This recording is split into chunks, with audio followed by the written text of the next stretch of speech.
ਵਾਸਨਾ ਸਮਾਣੀ ਕਹਿ ਨਾਨਕ ਚਾਲ ਭਗਤਾ ਜੁਗੋ ਜੁਗ ਨਿਰਾਲੀ ਗੁਰ ਪ੍ਰਸਾਦੀ ਜਿਨਿ ਆਪ ਤਜਿਆ ਹਰ ਵਾਸਨਾ ਸਮਾਣੀ ਕਹਿ ਨਾਨਕ ਚਾਲ ਭਗਤਾ ਜੁਗੋ ਜੁਗ ਨਿਰਾਲੀ। ਵਾਹਿਗੁਰੂ ਜੀ ਕਾ ਖਾਲਸਾ ਵਾਹਿਗੁਰੂ ਜੀ ਕੀ ਫਤਿਹ। ਦਸਾਂ ਪਾਤਸ਼ਾਹੀਆਂ ਦੀ ਜੋਤ ਤਖਤ ਚੌਰ ਛਤਰ ਦੇ ਮਾਲਕ ਧੰਨ ਸ੍ਰੀ ਗੁਰੂ ਗ੍ਰੰਥ ਸਾਹਿਬ ਜੀ ਮਹਾਰਾਜ,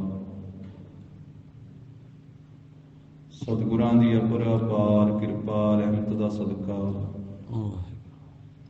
ਜਗਤ ਗੁਰੂ ਸ੍ਰੀ ਗੁਰੂ ਨਾਨਕ ਦੇਵ ਸਾਹਿਬ ਜੀ ਮਹਾਰਾਜ, ਸਤਿਗੁਰਾਂ ਦੇ ਪਾਵਨੇ ਅਸਥਾਨ ਗੁਰਦੁਆਰਾ ਸ੍ਰੀ ਬੇਰ ਸਾਹਿਬ ਜੀ ਵਿਖੇ ਅੰਮ੍ਰਿਤ ਵੇਲੇ ਦੇ ਸਜੇ ਹੋਏ ਸੁੰਦਰ ਦੀਵਾਨ ਦੀ ਆਰਜੀ ਭਰ ਰਹੀ ਗੁਰੂ ਕੀ ਸਾਜੀ ਨਵਾਜੀ ਹੋਈ ਸਾਧ ਸੰਗਤ ਜੀਓ, ਸਤਿਗੁਰਾਂ ਦੇ ਦਰ ਘਰ ਦੀ ਮਰਿਆਦਾ ਅਨੁਸਾਰ ਅੰਮ੍ਰਿਤ ਵੇਲਾ ਸਚ ਨਾਉ ਵਡਿਆਈ ਵਿਚਾਰ। ਅੰਮ੍ਰਿਤ ਵੇਲੇ ਤੋਂ ਪੰਜ ਬਾਣੀਆਂ ਦਾ ਨਿਤਨੇਮ ਔਰ ਸਤਿਗੁਰੂ ਜੀ ਦੇ ਪਾਵਨ ਪ੍ਰਕਾਸ਼ ਦੀ ਸੇਵਾ, ਆਸਾ ਕੀ ਵਾਰ ਦਾ ਕੀਰਤਨ ਸਤਿਗੁਰਾਂ ਦੀ ਪਾਵਨ ਹਜ਼ੂਰੀ ਅੰਦਰ ਹੋਇਆ ਹੈ। ਗਰੀਬ ਨਵਾਜ ਸਾਹਿਬ ਜੀ ਨੇ ਕਿਰਪਾ ਕੀਤੀ ਹੈ। ਪਾਰ ਬ੍ਰਹਮ ਹੋਆ ਸਹਾਈ, ਕਥਾ ਕੀਰਤਨ ਸੁਖਦਾਈ। ਸਤਿਗੁਰੂ ਜੀ ਨੇ ਸਾਨੂੰ ਸੰਸਾਰੀ ਜੀਵਾਂ ਨੂੰ ਆਤਮਿਕ ਸੁੱਖ ਦੇਣ ਵਾਸਤੇ, ਸਦਾ ਦਾ ਸੁੱਖ ਦੇਣ ਵਾਸਤੇ ਸਤ ਸੰਗਤ ਕਾਇਮ ਕੀਤੀ, ਗੁਰਬਾਣੀ ਦੀ ਬਖਸ਼ਿਸ਼ ਕੀਤੀ, ਕੀਰਤਨ ਔਰ ਕਥਾ ਦੀ ਦਾਤ ਸਤਿਗੁਰੂ ਜੀ ਨੇ ਬਖਸ਼ੀ। ਜਿੱਥੇ ਅੰਮ੍ਰਿਤ ਬਾਣੀ ਦੇ ਅੰਦਰ ਸਤਿਗੁਰਾਂ ਨੇ ਕੀਰਤਨ ਦੀ ਮਹਾਨਤਾ ਦਰਸਾਈ ਹੈ, ਜਿਵੇਂ ਆਪ ਜੀ ਫਰਮਾਉਂਦੇ ਹਨ, ਐਸਾ ਕੀਰਤਨ ਕਰ ਮਨ ਮੇਰੇ, ਈਹਾ ਊਹਾ ਜੋ ਕਾਮ ਤੇਰਾ। ਮੇਰੇ ਮਨਾ ਐਸਾ ਪ੍ਰਭੂ ਦਾ ਕੀਰਤਨ ਕਰ, ਜਸ ਕਰ, ਕੀਰਤੀ ਕਰ, ਜੋ ਇੱਥੇ ਵੀ ਤੇ ਉੱਥੇ ਵੀ ਤੇਰੇ ਕੰਮ ਆਵੇ। ਲੋਕ ਅਤੇ ਪ੍ਰਲੋਕ ਦੇ ਵਿੱਚ ਹਰ ਕੀਰਤਨ ਸੁਣੈ, ਹਰ ਕੀਰਤਨ ਗਾਵੈ, ਤਿਸ ਜਨ ਦੁਖ ਨਿਕਟ ਨਹੀਂ ਆਵੈ। ਫਿਰ ਆਪ ਜੀ ਨੇ ਫਰਮਾਇਆ, ਵੈਰ ਵਿਰੋਧ ਮਿਟਹਿ ਤੇ ਮਨ ਤੇ, ਹਰ ਕੀਰਤਨ ਗੁਰਮੁਖ ਜੋ ਸੁਣਤੇ। ਜੋ ਗੁਰਮੁਖ ਗੁਰੂ ਕੀ ਬਾਣੀ ਦਾ ਕੀਰਤਨ ਸ਼ਰਧਾ ਭਾਵਨਾ ਨਾਲ ਸੁਣਦੇ ਹਨ, ਉਹਨਾਂ ਦੇ ਹਿਰਦੇ ਵਿੱਚੋਂ ਵੈਰ ਤੇ ਵਿਰੋਧ ਮੁੱਕ ਜਾਂਦਾ ਹੈ। ਉਹ ਕਿਸੇ ਨਾਲ ਵੈਰ ਤੇ ਵਿਰੋਧ ਨਹੀਂ ਕਰਦੇ ਹਨ। ਗਰੀਬ ਨਵਾਜ ਨੇ ਕੀਰਤਨ ਦੀ ਮਹਾਨਤਾ ਕਥਨ ਕੀਤੀ ਹੈ। ਕਲਯੁਗ ਮਹਿ ਕੀਰਤਨ ਪ੍ਰਧਾਨਾ, ਗੁਰਮੁਖ ਜਪੀਐ ਲਾਏ ਧਿਆਨਾ, ਆਪ ਤਰੈ ਸਗਲੇ ਕੁਲ ਤਾਰੇ, ਹਰ ਦਰਗਹ ਪਤ ਸਿਉ ਜਾਏਗਾ। ਤੇ ਕੀਰਤਨ ਪਦ ਦਾ ਅਰਥ ਕਰਦੇ ਹੋਏ ਆਮਾ ਪੁਰਖ ਐਸਾ ਵੀ ਕਰਦੇ ਕੀ ਰਤਨ, ਕਹਿੰਦੇ ਵੀ ਸੰਸਾਰ ਦੀ ਸਾਰੀ ਦੌਲਤ ਨਾਲੋਂ ਰਤਨ ਕੀਮਤੀ ਮੰਨਿਆ ਜਾਂਦਾ। ਜਿਵੇਂ ਰੁਪਈਆਂ ਦੇ ਨਾਲੋਂ ਚਾਂਦੀ ਕੀਮਤੀ ਮੰਨੀ ਜਾਂਦੀ ਹੈ, ਚਾਂਦੀ ਨਾਲੋਂ ਸੋਨਾ ਕੀਮਤੀ ਮੰਨਿਆ ਜਾਂਦਾ ਹੈ, ਸੋਨੇ ਨਾਲੋਂ ਹੀਰੇ ਮੋਤੀ ਆਦਿਕ ਜਿਹੜੇ ਉਹ ਕੀਮਤੀ ਮੰਨੇ ਜਾਂਦੇ ਹਨ, ਤੇ ਹੀਰਿਆਂ ਮੋਤੀਆਂ ਦੇ ਨਾਲੋਂ ਰਤਨ ਸਭ ਤੋਂ ਕੀਮਤੀ ਮੰਨਿਆ ਜਾਂਦਾ। ਤੇ ਜੋ ਗੁਰੂ ਕੀ ਬਾਣੀ ਦਾ ਕੀਰਤਨ ਹੈ, ਦੁਨਿਆਵੀ ਰਤਨ ਵੀ ਇਹਦਾ ਕੀ ਮੁਕਾਬਲਾ ਕਰ ਸਕਦਾ ਹੈ। ਦੁਨੀਆ ਦੀ ਦੌਲਤ, ਦੁਨੀਆ ਦਾ ਰਤਨ, ਉਹ ਵੀ ਕੀ ਰਤਨ, ਕੀ ਮੁਕਾਬਲਾ ਕਰ ਸਕਦਾ ਹੈ। ਰਤਨ ਵੀ ਕੀਰਤਨ ਐਸਾ ਮਹਾਨ ਹੈ। ਦੁਨੀਆ ਦੀ ਦੌਲਤ ਕੁਰਬਾਨ ਕੀਤੀ ਜਾਂਦੀ ਹੈ। ਜਿੱਥੇ ਸਤਿਗੁਰੂ ਜੀ ਨੇ ਕੀਰਤਨ ਦੀ ਬਖਸ਼ਿਸ਼ ਕੀਤੀ, ਉੱਥੇ ਨਾਲ ਕਥਾ ਦੀ ਵੀ ਮਹਾਰਾਜ ਨੇ ਬਖਸ਼ਿਸ਼ ਕੀਤੀ। ਪਾਰ ਬ੍ਰਹਮ ਹੋਆ ਸਹਾਈ, ਕਥਾ ਕੀਰਤਨ ਸੁਖਦਾਈ। ਦੋਨਾਂ ਨੂੰ ਸੁਖਦਾਈ ਆਖਿਆ ਹੈ ਵੀ ਕਥਾ ਵੀ ਸੁਖਦਾਈ ਹੈ ਤੇ ਕੀਰਤਨ ਵੀ ਸੁਖਦਾਈ ਹੈ। ਫਿਰ ਆਪ ਜੀ ਫਰਮਾਉਂਦੇ ਹਨ, ਸਭ ਤੇ ਉਤਮ ਹਰਿ ਕੀ ਕਥਾ, ਨਾਮ ਸੁਣਤ ਦਰਦ ਦੁੱਖ ਲੱਥਾ। ਸਭ ਪ੍ਰਕਾਰ ਨਾਲੋਂ, ਸਾਰੇ ਸਾਧਨਾਂ ਨਾਲੋਂ ਵਾਹਿਗੁਰੂ ਜੀ ਦੀ ਜੋ ਕਥਾ ਹੈ ਉਹ ਸਭ ਤੋਂ ਉੱਤਮ ਹੈ, ਕਿਉਂਕਿ ਕਥਾ ਦੇ ਵਿੱਚ ਵਾਹਿਗੁਰੂ ਪਰਮੇਸ਼ਰ ਦਾ ਕਥਨ ਹੈ, ਪ੍ਰਭੂ ਦੇ ਨਾਮ ਦਾ ਕਥਨ ਹੈ, ਤੇ ਨਾਮ ਨੂੰ ਸੁਣਦਿਆਂ ਹੋਇਆਂ ਮਾਰੇ ਕਹਿੰਦੇ ਸਭ ਦੁੱਖ ਤੇ ਦਰਦ ਲੱਥ ਜਾਂਦੇ ਹਨ। ਤੋ ਸਤਿਗੁਰੂ ਜੀ ਧੁਰ ਕੀ ਬਾਣੀ ਦੁਆਰਾ ਜੋ ਅੱਜ ਦਾ ਉਪਦੇਸ਼ ਬਖਸ਼ਿਸ਼ ਕਰ ਰਹੇ ਹਨ, 918 ਅੰਗ ਤੋਂ ਆਨੰਦ ਸਾਹਿਬ ਦੀ 14ਵੀਂ ਪੌੜੀ ਆਰੰਭ ਹੁੰਦੀ ਹੈ, 919 ਅੰਗ ਤੇ ਸੰਪੂਰਨ ਹੁੰਦੀ ਹੈ। ਸਤਿਗੁਰੂ ਜੀ ਇਸ ਪੌੜੀ ਦੇ ਵਿੱਚ ਭਗਤੀ ਕਰਨ ਵਾਲਿਆਂ ਦਾ ਜ਼ਿਕਰ ਕਰਦੇ ਹਨ। ਜਿਵੇਂ ਆਪ ਜੀ ਬਖਸ਼ਿਸ਼ ਕਰਦੇ ਹਨ, ਧੰਨ ਸ੍ਰੀ ਗੁਰੂ ਅਮਰਦਾਸ ਸਾਹਿਬ ਜੀ ਮਹਾਰਾਜ, ਸ਼ਰਧਾ ਭਾਵਨਾ ਦੇ ਸਹਿਤ ਗੁਰੂ ਕੀ ਸੰਗਤ ਜੀ ਅਦਬ ਸਤਿਕਾਰ ਦੇ ਨਾਲ ਸਰਵਣ ਕਰੀਏ। ਵਾਹਿਗੁਰੂ ਜੀ ਭਗਤਾਂ ਕੀ ਚਾਲ ਨਿਰਾਲੀ। ਜੋ ਭਗਤੀ ਕਰਨ ਵਾਲਾ ਹੈ ਉਸ ਨੂੰ ਭਗਤ ਆਖਿਆ ਹੈ। ਜਿਸ ਦੇ ਵਿੱਚ ਭਾਵਨਾ ਹੈ, ਗਿਆਨ ਹੈ, ਤਿਆਗ ਹੈ, ਉਸ ਨੂੰ ਭਗਤ ਆਖਿਆ ਹੈ। 3 ਅੱਖਰ ਹਨ ਭਗਤ ਦੇ, ਭੱਬਾ, ਗੱਗਾ ਤੇ ਤੱਤਾ। ਤਾਂ ਗੁਰਮੁਖ ਐਸਾ ਵੀ ਕਥਨ ਕਰਦੇ ਹਨ ਵੀ ਭੱਬੇ ਤੋਂ ਭਾਵਨਾ ਹੈ ਜਿਸ ਦੇ ਅੰਦਰ, ਗੱਗੇ ਤੋਂ ਗਿਆਨ ਹੈ ਪ੍ਰਭੂ ਦਾ ਜਿਸ ਦੇ ਅੰਦਰ, ਤੱਤੇ ਤੋਂ ਤਿਆਗ ਹੈ ਜਿਸ ਦੇ ਅੰਦਰ, ਔਗੁਣਾਂ ਦਾ, ਵਿਕਾਰਾਂ ਦਾ, ਮਾਇਆ ਪਦਾਰਥਾਂ ਦੀ ਮਮਤਾ ਹੰਗਤਾ ਦਾ, ਔਰ ਪ੍ਰਭੂ ਦੀ ਭਗਤੀ ਕਰਨ ਵਾਲਾ ਜੋ ਹੈ ਉਸ ਨੂੰ ਭਗਤ ਆਖਿਆ ਹੈ। ਉਹਨਾਂ ਭਗਤਾਂ ਕੀ ਜਿਹੜੀ ਚਾਲ ਹੈ ਨਾ ਮਾਰੇ ਕਹਿੰਦੇ ਉਹ ਚਾਲ ਨਿਰਾਲੀ ਹੈ। ਆਮ ਆਪਾਂ ਚਾਲ ਕਹਿੰਦੇ ਹਾਂ ਤੁਰਨ ਨੂੰ, ਹਰੇਕ ਬੰਦੇ ਦੀ, ਹਰੇਕ ਇਨਸਾਨ ਦੀ ਚਾਲ ਇੱਕ ਦੂਜੇ ਨਾਲ ਰਲਦੀ ਨਹੀਂ। ਸਰੀਰ ਦਾ ਤੁਰਨਾ ਜਿਹੜਾ ਉਹਨੂੰ ਚਾਲ ਆਖਿਆ ਜਾਂਦਾ ਹੈ। ਕਿਸੇ ਤਰੀਕੇ ਨਾਲ ਕੋਈ ਤੁਰਦਾ ਹੈ, ਕੋਈ ਕਿਸੇ ਤਰੀਕੇ ਨਾਲ ਤੁਰਦਾ ਹੈ, ਕੋਈ ਸਹਿਜੇ ਸਹਿਜੇ ਤੁਰਦਾ ਹੈ, ਕੋਈ ਕਾਲੀ ਕਾਲੀ ਤੁਰਦਾ ਹੈ। ਤੁਰਨ ਦਾ ਤਰੀਕਾ ਹਰੇਕ ਦਾ ਵੱਖਰਾ ਹੁੰਦਾ ਤੇ ਤੁਰਨ ਨੂੰ ਚਾਲ ਕਹਿੰਦੇ ਹਨ ਵੀ ਇਹਦੀ ਚਾਲ ਬੜੀ ਤੇਜ਼ ਹੈ, ਇਸ ਦੀ ਚਾਲ ਬੜੀ ਹੌਲੀ ਹੈ, ਇਹ ਸਿੱਧਾ ਤੁਰਦਾ ਹੈ, ਇਹਦੀ ਸਿੱਧੀ ਚਾਲ ਹੈ। ਪਰ ਇੱਥੇ ਚਾਲ ਤੋਂ ਭਾਵ ਹੈ ਜੀਵਨ ਜਿਉਣ ਦਾ ਢੰਗ, ਤਰੀਕਾ, ਜੁਗਤੀ। ਜੀਵਨ ਜੁਗਤੀ ਨੂੰ ਚਾਲ ਆਖਿਆ। ਵੀ ਜਿਹੜੇ ਭਗਤ ਹਨ, ਭਗਤੀ ਕਰਨ ਵਾਲੇ, ਪ੍ਰਭੂ ਦਾ ਸਿਮਰਨ ਕਰਨ ਵਾਲੇ, ਭਜਨ ਕਰਨ ਵਾਲੇ, ਨਾਮ ਜਪਣ ਵਾਲੇ, ਉਹਨਾਂ ਭਗਤਾਂ ਦੀ ਜਿਹੜੀ ਜੀਵਨ ਜਿਉਣ ਦੀ ਜੁਗਤੀ ਹੈ, ਜੀਵਨ ਬਸਰ ਕਰਨ ਦਾ ਢੰਗ ਤਰੀਕਾ ਹੈ, ਉਹ ਨਿਰਾਲਾ ਹੈ ਸੰਸਾਰ ਨਾਲੋਂ।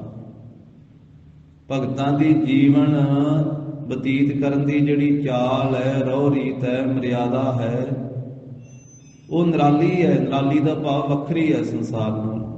ਜਿਵੇਂ ਬਾਕੀ ਸੰਸਾਰ ਜੀਵਨ ਬਤੀਤ ਕਰਦਾ ਹੈ, ਭਗਤ ਉਸ ਤਰ੍ਹਾਂ ਜੀਵਨ ਬਤੀਤ ਨਹੀਂ ਕਰਦੇ ਹਨ।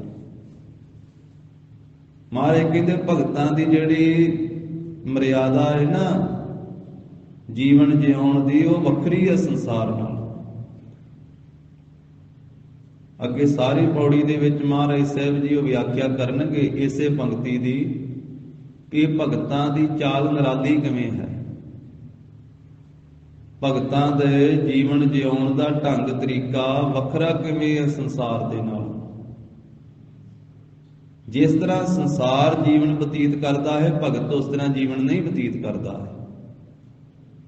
ਜਿਸ ਤਰ੍ਹਾਂ ਸੰਸਾਰ ਦਾ ਢੰਗ ਤਰੀਕਾ ਹੈ ਖਾਣ ਦਾ, ਪੀਣ ਦਾ, ਪਹਿਨਣ ਦਾ, ਬੋਲਣ ਦਾ, ਵੇਖਣ ਦਾ, ਸੁਣਨ ਦਾ, ਤੁਰਨ ਫਿਰਨ ਦਾ ਤੇ ਬਾਕੀ ਸਭ ਕੁਝ ਕਰਨ ਦਾ, ਭਗਤ ਦਾ ਤਰੀਕਾ ਉਹ ਨਹੀਂ ਹੈ। ਭਗਤ ਦੀ ਸਾਰੀ ਚਾਲ ਨਿਰਾਲੀ ਹੈ। ਭਗਤ ਦੇ ਜੀਵਨ ਜਿਉਣ ਦਾ ਸਾਰਾ ਹੀ ਢੰਗ ਵੱਖਰਾ।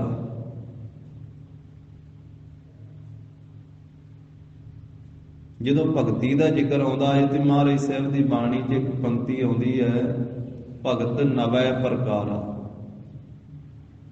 ਉਂਝ ਮਹਾਰਾਜ ਸਾਹਿਬ ਜੀ ਨੇ ਆਖਿਆ ਵੀ ਅਨੇਕ ਪ੍ਰਕਾਰ ਦੀ ਭਗਤੀ ਹੈ, ਅਸੰਖ ਵੀ ਆਖਿਆ ਗੁਰਬਾਣੀ ਦੇ ਵਿੱਚ। ਅਸੰਖ ਜਪ, ਅਸੰਖ ਭਾਵ, ਅਸੰਖ ਪੂਜਾ, ਅਸੰਖ ਤਪਤਾ, ਉਹ ਵੀ ਬਚਨ ਕਹੇ ਹਨ। ਪਰ ਮੁੱਖ ਰੂਪ ਦੇ ਵਿੱਚ 9 ਪ੍ਰਕਾਰ ਦੀ ਭਗਤੀ ਮੰਨੀ ਹੈ। 9 ਪ੍ਰਕਾਰ ਦੀ। ਸਭ ਤੋਂ ਪਹਿਲੇ ਅਸਥਾਨ ਤੇ ਜਿਹੜੀ ਭਗਤੀ ਹੈ ਉਹ ਸਰਵਣ ਕਰਨਾ।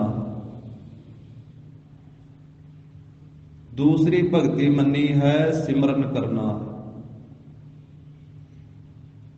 ਜੋ ਅਸੀਂ ਸੰਗਤ ਵਿੱਚ ਬੈਠ ਕਰਕੇ ਗੁਰੂ ਕੀ ਬਾਣੀ ਦਾ ਪਾਠ ਸਰਵਣ ਕਰਦੇ ਹਾਂ, ਕੀਰਤਨ ਸਰਵਣ ਕਰਦੇ ਹਾਂ, ਕਥਾ ਵਿਚਾਰ ਸਰਵਣ ਕਰਦੇ ਹਾਂ, ਇਹ ਪਹਿਲੇ ਅਸਥਾਨ ਦੀ ਭਗਤੀ ਹੈ, ਪਹਿਲੇ ਨੰਬਰ ਦੀ ਭਗਤੀ ਹੈ, ਮੁੱਖ ਭਗਤੀ ਹੈ। ਤੇ ਸਤਿਗੁਰੂ ਜੀ ਨੇ ਸਰਵਣ ਦਾ ਮਹਾਤਮ ਕਥਨ ਕਰਦਿਆਂ ਜਪਜੀ ਸਾਹਿਬ ਦੇ ਵਿੱਚ 4 ਪੌੜੀਆਂ ਉਚਾਰਨ ਕੀਤੀਆਂ ਵੀ ਨਾਮ ਸੁਣਨ ਵਾਲਿਆਂ ਨੂੰ ਕਿਹੜੀ ਕਿਹੜੀ ਬਖਸ਼ਿਸ਼ ਪ੍ਰਾਪਤ ਹੁੰਦੀ ਆ। ਸੁਣਿਆ ਸਿੱਧ ਪੀਰ ਸੁਰਨਾਥ, ਸੁਣਿਆ ਧਰਤ ਧਵਲ ਆਕਾਸ, ਸੁਣਿਆ ਦੀਪ ਲੋ ਅਪਾਤਾਲ, ਸੁਣਿਆ ਕੋਹੇ ਨਾ ਸਕੈ ਕਾਲ, ਨਾਨਕ ਭਗਤਾ ਸਦਾ ਵਿਗਾਸ, ਸੁਣਿਆ ਦੁਖ ਪਾਪ ਕਾ ਨਾਸ। ਨਾਮ ਸੁਣਨ ਵਾਲਿਆਂ ਨੂੰ ਭਗਤ ਆਖਿਆ ਹੈ ਤੇ ਭਗਤਾਂ ਨੂੰ ਸਦਾ ਵਿਗਾਸ ਆਖਿਆ ਹੈ। ਨਾਨਕ ਭਗਤਾ ਸਦਾ ਵਿਗਾਸ, ਸੁਣਿਆ ਦੁਖ ਪਾਪ ਕਾ ਨਾਸ। ਨਾਮ ਸੁਣਨ ਦੇ ਨਾਲ ਦੁੱਖਾਂ ਦਾ, ਪਾਪਾਂ ਦਾ ਨਾਸ ਹੋ ਜਾਂਦਾ। ਇਹ ਵੀ ਭਗਤਾਂ ਦੀ ਚਾਲ ਨਿਰਾਲੀ, ਉਹ ਨਾਮ ਨੂੰ ਸੁਣਦੇ ਹਨ, ਸਰਵਣ ਭਗਤੀ ਕਰਦੇ ਹਨ।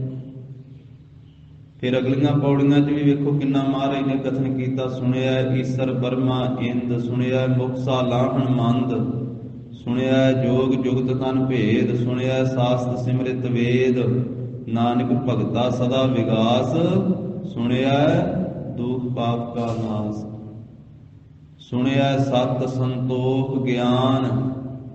ਨਾਮ ਸੁਣਨ ਵਾਲੇ ਨੂੰ ਇਹ ਸਾਰੀਆਂ ਦਾਤਾਂ ਮਿਲਦੀਆਂ। ਸਰਵਣ ਭਗਤੀ ਕਰਨ ਵਾਲੇ ਨੂੰ ਇਹ ਸਭ ਬਖਸ਼ਿਸ਼ਾਂ ਪ੍ਰਾਪਤ ਹੁੰਦੀਆਂ। ਉਹਨੂੰ ਸਤ ਦੀ ਪ੍ਰਾਪਤੀ ਹੁੰਦੀ, ਉਹਦੇ ਅੰਦਰ ਸੰਤੋਖ ਆਉਂਦਾ, ਉਸ ਦੇ ਅੰਦਰ ਗਿਆਨ ਦੀ ਪ੍ਰਾਪਤੀ ਹੁੰਦੀ। ਸੁਣਿਆ ਸਤ ਸੰਤੋਖ ਗਿਆਨ, ਸੁਣਿਆ 68 ਕਾ ਇਸ਼ਨਾਨ। ਨਾਮ ਸੁਣਨ ਵਾਲੇ ਨੂੰ 68 ਤੀਰਥਾਂ ਦੇ ਇਸ਼ਨਾਨ ਦਾ ਫਲ ਪ੍ਰਾਪਤ ਹੋ ਜਾਂਦਾ। ਸੁਣਿਆ ਪੜ ਪੜ ਪਾਵਹਿ ਮਾਨ, ਸੁਣਿਆ ਲਾਗੈ ਸਹਿਜ ਧਿਆਨ, ਨਾਨਕ ਭਗਤਾ ਸਦਾ ਵਿਗਾਸ, ਸੁਣਿਆ ਦੁਖ ਪਾਪ ਕਾ ਨਾਸ। ਸੁਣਿਆ ਸਰਾ ਗੁਣਾ ਕੇ ਗਾਹ, ਸੁਣਿਆ ਸੇਖ ਪੀਰ ਪਾਤਸ਼ਾਹ, ਸੁਣਿਆ ਅੰਧੇ ਪਾਵਹਿ ਰਾਹ, ਸੁਣਿਆ ਹਾਥ ਹੋਵੈ ਸਗਾਹ, ਨਾਨਕ ਭਗਤਾ ਸਦਾ ਵਿਗਾਸ, ਸੁਣਿਆ ਦੁਖ ਪਾਪ ਕਾ ਨਾਸ। ਤੋ ਪਹਿਲੀ ਭਗਤੀ ਹੈ ਸਰਵਣ ਕਰਨਾ। ਇਸ ਕਰਕੇ ਨਾਮ ਸੁਣਨ ਵਾਸਤੇ ਗੁਰੂ ਸਾਹਿਬ ਜੀ ਕਹਿੰਦੇ, ਕੀਰਤਨ ਸੁਣਨ ਵਾਸਤੇ ਮਹਾਰਾਜ ਹੁਕਮ ਕਰਦੇ, ਗੁਰਬਾਣੀ ਸੁਣਨ ਵਾਸਤੇ ਕਹਿੰਦੇ ਹਨ, ਗੁਰੂ ਕੀ ਬਾਣੀ ਦੀ ਕਥਾ ਵਿਚਾਰ ਸਰਵਣ ਕਰਨ ਵਾਸਤੇ ਉਪਦੇਸ਼ ਦਿੰਦੇ। ਜਿੱਥੇ ਰਸਨਾ ਤੋਂ ਬੋਲਣਾ ਹੈ, ਰਸਨਾ ਤੋਂ ਗਾਉਣਾ ਹੈ, ਮਹਾਰਾਜ ਕਹਿੰਦੇ ਕੰਨਾਂ ਦੇ ਨਾਲ ਸੁਣ ਵੀ, ਗਾਵੀਐ ਸੁਣੀਐ ਮਨ ਰੱਖੀਐ ਭਾਓ। ਰਸਨਾ ਨਾਲ ਗਾ, ਕੰਨਾਂ ਨਾਲ ਸੁਣ ਤੇ ਮਨ ਵਿੱਚ ਪ੍ਰੇਮ ਰੱਖ। ਗਾਵੀਐ ਸੁਣੀਐ ਮਨ ਰੱਖੀਐ ਭਾਓ, ਫਿਰ ਕੀ ਹੋਵੇਗਾ? ਦੁੱਖ ਪਰ ਹਰ ਸੁਖ ਘਰ ਲੈ ਜਾਏ। ਗਰੀਬ ਨਵਾਜ ਸਾਹਿਬ ਜੀ ਨੇ ਇਸ ਸਰਵਣ ਦਾ ਵੱਡਾ ਭਾਰੀ ਮਹਾਤਮ ਕਥਨ ਕੀਤਾ ਤੇ ਭਗਤ ਸਰਵਣ ਭਗਤੀ ਕਰਦੇ ਹਨ। ਦੂਸਰੀ ਭਗਤੀ ਹੈ ਸਿਮਰਨ ਭਗਤੀ, ਪ੍ਰਭੂ ਦਾ ਸਿਮਰਨ ਕਰਨਾ, ਵਾਹਿਗੁਰੂ ਜੀ ਨੂੰ ਯਾਦ ਕਰਨਾ। ਤੀਸਰੀ ਭਗਤੀ ਹੈ ਪ੍ਰਭੂ ਦਾ ਜਸ ਗਾਉਣਾ, ਕੀਰਤਨ ਭਗਤੀ ਕਰਨੀ। ਸਰਵਣ, ਸਿਮਰਨ, ਕੀਰਤਨ। ਤੇ ਚੌਥੀ ਭਗਤੀ ਹੈ ਗੁਰੂ ਕੇ ਚਰਨਾਂ ਦੀ ਸੇਵਾ ਕਰਨੀ। ਸਰਵਣ, ਸਿਮਰਨ, ਕੀਰਤਨ, ਪਾਦ ਸੇਵ ਅਰਚਾਨ। ਤੇ ਪੰਜਵੀਂ ਭਗਤੀ ਹੈ ਕਿ ਮਹਾਰਾਜ ਸਾਹਿਬ ਜੀ ਦੇ ਉੱਤੇ ਜੋ ਸੁਗੰਧੀ ਵਾਲਾ ਪਦਾਰਥ ਛਿੜਕਣਾ, ਇਹ ਵੀ ਭਗਤੀ ਵਿੱਚ ਗਿਣਿਆ। ਖੁਸ਼ਬੋਈ ਵਾਸਤੇ ਜਿਵੇਂ ਫੁੱਲ ਭੇਟਾ ਕੀਤੇ ਜਾਂਦੇ ਹਨ ਜਾਂ ਹੋਰ ਸੁਗੰਧੀ ਛਿੜਕੀ ਜਾਂਦੀ ਹੈ, ਅਤਰ ਚੰਦਨ ਛਿੜਕਿਆ ਜਾਂਦਾ, ਇਹ ਵੀ ਭਗਤੀ ਗਿਣੀ ਹੋਈ ਹੈ। ਦਾਸਾ, ਨਿਮਰਤਾ ਧਾਰਨ ਕਰਨੀ, ਦਾਸ ਬਣ ਕੇ ਰਹਿਣਾ, ਇਹ ਵੀ ਭਗਤੀ ਹੈ। ਦਾਸਾ, ਸਖਪਦ ਬੰਦਨਾ। ਔਰ ਮਹਾਰਾਜ ਸਾਹਿਬ ਜੀ ਦੇ ਦਾਸ ਬਣਨਾ, ਸਖੇ ਬਣਨਾ, ਪਿਆਰ ਕਰਨਾ ਗੁਰੂ ਸਾਹਿਬ ਜੀ ਦੇ ਨਾਲ, ਬੰਦਨਾ, ਨਮਸਕਾਰ ਕਰਨੀ, ਮੱਥਾ ਟੇਕਣਾ ਵੀ ਭਗਤੀ ਹੈ ਇੱਕ ਪ੍ਰਕਾਰ ਦੀ। ਸਰਬ ਨਿਵੇਦਨ ਜਾਣ, ਆਪਣਾ ਸਾਰਾ ਕੁਝ ਹੀ ਮਹਾਰਾਜ ਸਾਹਿਬ ਜੀ ਨੂੰ ਅਰਪ ਦੇਣਾ, ਤਨ ਮਨ ਧਨ, ਇਹ ਵੀ ਭਗਤੀ ਹੈ। ਸਭ ਕੁਝ ਭੇਟ ਕਰ ਦੇਣਾ। ਨਾ ਪ੍ਰਭੂ ਦੇ ਪਿਆਰੇ ਜਿਹੜੇ ਹਨ ਉਹ ਇਸ ਪ੍ਰਕਾਰ ਦੀ ਭਗਤੀ ਕਰਦੇ ਹਨ। ਵਾਹਿਗੁਰੂ ਜੀ ਦੀ ਭਗਤੀ ਕਰਦੇ ਆ, ਸਿਮਰਨ ਕਰਦੇ ਆ, ਕੀਰਤਨ ਕਰਦੇ, ਵਾਹਿਗੁਰੂ ਜੀ ਦਾ ਜਸ ਗਾਉਂਦੇ ਹਨ। ਤਾਂ ਐਸੇ ਭਗਤਾਂ ਦੀ ਜਿਹੜੀ ਚਾਲ ਹੈ, ਜੀਵਨ ਬਤੀਤ ਕਰਨ ਦਾ ਢੰਗ ਹੈ, ਤਰੀਕਾ ਹੈ, ਉਹ ਸੰਸਾਰ ਨਾਲੋਂ ਵੱਖਰਾ ਹੈ, ਉਹ ਸੰਸਾਰ ਦੇ ਨਾਲੋਂ ਅਲੱਗਾ ਹੈ। ਉਹਨਾਂ ਦੀ ਚਾਲ, ਜੀਵਨ ਬਤੀਤ ਕਰਨ ਦੀ ਜਿਹੜੀ ਉਹ ਨਿਰਾਲੀ ਹੈ ਭਗਤੀ ਕਰਨ ਵਾਲਿਆਂ ਦੀ। ਸ਼ਾਲਾ ਨਿਰਾਲੀ ਭਗਤਾਂ ਕੇਰੀ। ਸਤਿਗੁਰੂ ਕਹਿੰਦੇ ਜੀਵਨ ਬਤੀਤ ਕਰਨ ਦੀ ਜਿਹੜੀ ਰੋਹ ਰੀਤ ਹੈ ਨਾ, ਉਹਨੂੰ ਚਾਲਾ ਆਖਿਆ। ਚਾਲਾ, ਕਿਤੇ ਮਹਾਰਾਜ ਨੇ ਚਾਲੀ ਵੀ ਆਖਿਆ। ਜਿਵੇਂ ਧੰਨ ਗੁਰੂ ਰਾਮਦਾਸ ਸਾਹਿਬ ਮਹਾਰਾਜ ਦਾ ਬਚਨ ਹੈ, ਸਤਿਗੁਰੂ ਕਹਿੰਦੇ ਗੁਰ ਸਿੱਖੋ ਉਸ ਚਾਲੀ ਤੇ ਚੱਲੋ ਜਿਹੜੀ ਚਾਲੀ ਗੁਰੂ ਜੀ ਨੇ ਦੱਸੀ ਹੈ ਚੱਲਣ ਵਾਸਤੇ। ਜਿਹੜੀ ਚਾਲ ਤੇ ਗੁਰੂ ਸਾਹਿਬ ਨੇ ਆਖਣਾ ਇਸ ਚਾਲ ਤੇ ਚੱਲੋ ਤੇ ਉਸ ਚਾਲ ਤੇ ਤੁਰੋ। ਗੁਰਸਿੱਖ ਮੀਤ ਚੱਲੋ ਗੁਰ ਚਾਲੀ। ਉੱਥੇ ਚਾਲੀ ਦਾ ਭਾਵ ਹੈ ਕਿ ਉਸ ਤਰੀਕੇ ਦੇ ਨਾਲ ਆਪਣਾ ਜੀਵਨ ਬਤੀਤ ਕਰੋ, ਆਪਣਾ ਜੀਵਨ ਗੁਜ਼ਾਰੋ ਜਿਵੇਂ ਗੁਰੂ ਸਾਹਿਬ ਜੀ ਕਹਿੰਦੇ ਆ ਵੀ ਇਸ ਤਰ੍ਹਾਂ ਬਤੀਤ ਕਰੋ। ਜਿਹੜਾ ਢੰਗ ਗੁਰੂ ਜੀ ਦੱਸਦੇ, ਧਰਮ ਦੀ ਕਿਰਤ ਕਰੋ, ਵੰਡ ਕੇ ਛਕੋ, ਨਾਮ ਜਪੋ, ਰਹਿਤ ਵਿੱਚ ਰਹੋ, ਮਰਿਆਦਾ ਵਿੱਚ ਰਹੋ। ਉਹ ਚਾਲ ਹੈ, ਉਹ ਗੁਰੂ ਸਾਹਿਬ ਜੀ ਦੀ ਦਿੱਤੀ ਹੋਈ ਚਾਲੀ ਹੈ। ਗੁਰਸਿੱਖ ਮੀਤ ਚੱਲੋ ਗੁਰ ਚਾਲੀ, ਜੋ ਗੁਰ ਕਹੈ ਸੋਈ ਭਲ ਮਾਨਹੁ, ਹਰ ਹਰ ਕਥਾ ਨਿਰਾਲੀ। ਚਾਲਾ ਨਿਰਾਲੀ ਭਗਤਾ ਹਕੇਰੀ। ਧੰਨ ਗੁਰੂ ਅਮਰਦਾਸ ਸਾਹਿਬ ਮਹਾਰਾਜ ਕਹਿੰਦੇ ਵੀ ਭਗਤਾਂ ਦੀ ਜਿਹੜੀ ਚਾਲ ਹੈ ਨਾ, ਜੀਵਨ ਜਿਉਣ ਦਾ ਢੰਗ ਤਰੀਕਾ ਹੈ, ਉਹ ਭਗਤਾਂ ਦੀ ਚਾਲ ਸੰਸਾਰ ਦੇ ਜੀਵਾਂ ਨਾਲੋਂ ਵੱਖਰੀ ਹੈ, ਨਿਰਾਲੀ ਹੈ। ਨਿਰਾਲੀ ਦਾ ਭਾਵ ਹੁੰਦਾ ਵੱਖਰਾ ਜਾਂ ਵੱਖਰੀ। ਵੀ ਜਿਵੇਂ ਬਾਕੀ ਸੰਸਾਰ ਜੀਵਨ ਬਤੀਤ ਕਰਦਾ, ਭਗਤ ਇਸ ਤਰ੍ਹਾਂ ਨਹੀਂ ਜੀਵਨ ਬਤੀਤ ਕਰਦੇ। ਜਿਵੇਂ ਬਾਕੀ ਸੰਸਾਰ ਆਪਣਾ ਜੀਵਨ ਜਿਉਂਦਾ ਹੈ, ਭਗਤ ਇਸ ਤਰ੍ਹਾਂ ਨਹੀਂ ਜਿਉਂਦੇ। ਬਹੁਤ ਫਰਕ ਹੈ। ਇਸੇ ਕਰਕੇ ਹੀ ਤਾਲਮੇਲ ਨਹੀਂ ਬੈਠਦਾ, ਜੋੜ ਨਹੀਂ ਬੈਠਦਾ, ਕਿਉਂਕਿ ਸੰਸਾਰੀ ਦਾ ਸੰਸਾਰੀ ਨਾਲ ਤਾਲਮੇਲ ਬੈਠ ਸਕਦਾ ਹੈ ਤੇ ਭਗਤ ਦਾ ਭਗਤ ਨਾਲ ਬੈਠ ਸਕਦਾ, ਕਿਉਂਕਿ ਇੱਕ ਦੂਜੇ ਪਾਸੇ ਨੂੰ ਜਾਣ ਵਾਲਾ, ਇੱਕ ਦੂਜੇ ਪਾਸੇ ਨੂੰ ਜਾਣ ਵਾਲਾ। ਇੱਕ ਨਿਰੰਕਾਰ ਦੇ ਰਾਹ ਤੇ ਤੁਰਿਆ ਹੋਇਆ, ਇੱਕ ਸੰਸਾਰ ਦੇ ਰਾਹ ਤੇ ਤੁਰਿਆ ਹੋਇਆ ਹੈ। ਇਸੇ ਨੂੰ ਮਹਾਰਾਜ ਸਾਹਿਬ ਨੇ ਆਖਿਆ ਵੀ ਚਾਲ ਨਿਰਾਲੀ ਆ, ਚਾਲ ਵੱਖਰੀ ਆ। ਇੱਕ ਲੱਭ ਲੋਭ ਤੇ ਹੰਕਾਰ ਦੇ ਵਿੱਚ ਜਿਉਂਦਾ ਹੈ, ਤੇ ਇੱਕ ਉਹ ਹੈ ਜਿਹੜਾ ਲੱਭ ਲੋਭ ਤੇ ਹੰਕਾਰ ਨੂੰ ਤਿਆਗਦਾ ਹੈ। ਦੋਨਾਂ ਦਾ ਰਾਹ ਹੀ ਵੱਖਰਾ ਹੈ। ਇਸੇ ਨੂੰ ਹੀ ਧੰਨ ਗੁਰੂ ਗੋਬਿੰਦ ਸਿੰਘ ਮਹਾਰਾਜ ਸਾਹਿਬ ਜੀ ਨੇ ਆਖਿਆ ਵੀ ਜਿੰਨਾ ਚਿਰ ਮੇਰੇ ਸਿੱਖ ਖਾਲਸਾ ਨਿਆਰਾ ਰਹੇਗਾ ਨਾ, ਭਾਵ ਦੱਸੀ ਹੋਈ ਰਹਿਤ ਮਰਿਆਦਾ ਚ ਰਹੇਗਾ, ਉਹਨਾਂ ਚਿਰ ਮੈਂ ਆਪਣਾ ਤੇਜ ਤਪ ਬਖਸ਼ਾਂਗਾ ਖਾਲਸੇ।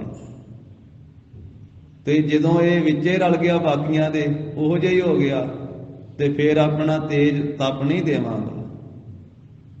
ਜਬ ਲਗ ਖਾਲਸਾ ਰਹਿ ਨਿਆਰਾ, ਤਬ ਲਗ ਤੇਜ ਦਿਓ ਮੈਂ ਸਾਰਾ। ਉਹਨਾਂ ਚਿਰ ਤੇ ਮੈਂ ਸਾਰਾ ਤੇਜ ਆਪਣਾ ਦੇਵਾਂਗਾ। ਜਾਬੇ ਗਹਿ ਵਿਪਰਨ ਕੀ ਰੀਤ, ਮੈਂ ਨਾ ਕਰੂੰ ਇਨਕੀ ਪ੍ਰਤੀਤ। ਜਦੋਂ ਇਹਨਾਂ ਨੇ ਉਹ ਬਾਕੀਆਂ ਵਾਲੀ ਰੀਤ, ਵਿਪਰਨ ਕੀ ਰੀਤ, ਬ੍ਰਾਹਮਣ ਵਾਲੀ ਰੀਤੀ ਧਾਰਨ ਕਰ ਲਈ, ਜਾਬੇ ਗਹਿ ਵਿਪਰਨ ਕੀ ਰੀਤ, ਤਬ ਮੈਂ ਨਾ ਕਰੂੰ ਇਨਕੀ ਪ੍ਰਤੀਤ। ਫਿਰ ਮਹਾਰਾਜ ਕਹਿੰਦੇ ਇਹਨਾਂ ਦੇ ਪ੍ਰਤੀਤ ਭਰੋਸਾ ਮੈਂ ਨਹੀਂ ਕਰਾਂਗਾ। ਤਾਂ ਭਗਤਾਂ ਦੀ ਚਾਲ ਧੰਨ ਗੁਰੂ ਅਮਰਦਾਸ ਸਾਹਿਬ ਜੀ ਕਹਿੰਦੇ ਸੰਸਾਰ ਨਾਲੋਂ ਵੱਖਰੀ ਹੈ। ਸੰਸਾਰ ਹੋਰ ਤਰੀਕੇ ਦੀ ਚਾਲ ਤੇ ਚੱਲਦਾ ਹੈ। ਸੰਸਾਰ ਦੇ ਜੀਵ ਆਪਣਾ ਜੀਵਨ ਹੋਰ ਢੰਗ ਨਾਲ ਬਤੀਤ ਕਰਦੇ ਹੈ ਤੇ ਭਗਤ ਹੋਰ ਢੰਗ ਨਾਲ ਬਤੀਤ ਕਰਦੇ ਹੈ। ਇਸੇ ਨੂੰ ਮਹਾਰਾਜ ਸਾਹਿਬ ਜੀ ਨੇ ਆਖਿਆ, ਭਗਤਾ ਤੈ ਸਹਿ ਸਾਰੀਆਂ ਜੋੜ ਕਦੇ ਨਾ ਆਇਆ। ਜੋੜ ਨਾਮ ਇੱਥੇ ਸਾਂਝ ਦਾ, ਜੋੜ ਨਾਮ ਇੱਥੇ ਮੇਲ ਦਾ, ਤਾਲਮੇਲ ਦਾ। ਵੀ ਭਗਤਾਂ ਦਾ ਤੇ ਸੰਸਾਰੀਆਂ ਦਾ ਆਪਸ ਵਿੱਚ ਜੋੜ ਹੀ ਨਹੀਂ ਬੈਠਦਾ। ਹੁਣ ਇਹ ਭਗਤ ਤੇ ਸੰਸਾਰੀ ਇਹ ਕੋਈ ਵੱਖਰੇ ਵੱਖਰੇ ਥਾਂ ਤੇ ਨਹੀਂ ਹਨ, ਇੱਕੇ ਘਰ ਵਿੱਚ ਵੀ ਹੋ ਸਕਦੇ ਆ। ਇੱਕ ਭਗਤ ਹੋ ਸਕਦਾ ਤੇ ਇੱਕ ਸੰਸਾਰੀ ਹੋ ਸਕਦਾ।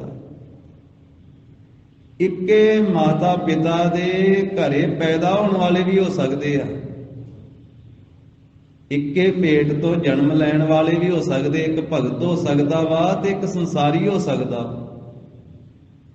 ਇਹ ਐਸਾ ਨਹੀਂ ਵੀ ਭਗਤ ਕਿਸੇ ਵੱਖਰੇ ਇਲਾਕੇ ਵਿੱਚ ਹੋਵੇਗਾ ਤੇ ਸੰਸਾਰੀ ਕਿਸੇ ਵੱਖਰੇ ਇਲਾਕੇ ਵਿੱਚ ਰਹਿੰਦਾ ਹੋਵੇਗਾ। ਭਗਤ ਕਿਸੇ ਵੱਖਰੇ ਘਰ ਵਿੱਚ ਹੋਵੇਗਾ ਤੇ ਸੰਸਾਰੀ ਕਿਸੇ ਵੱਖਰੇ ਘਰ ਵਿੱਚ ਹੋਵੇਗਾ। ਨਹੀਂ, ਇੱਕੇ ਘਰ ਵਿੱਚ ਸਕੇ ਪਿਓ ਪੁੱਤ ਵੀ ਹੋ ਸਕਦੇ।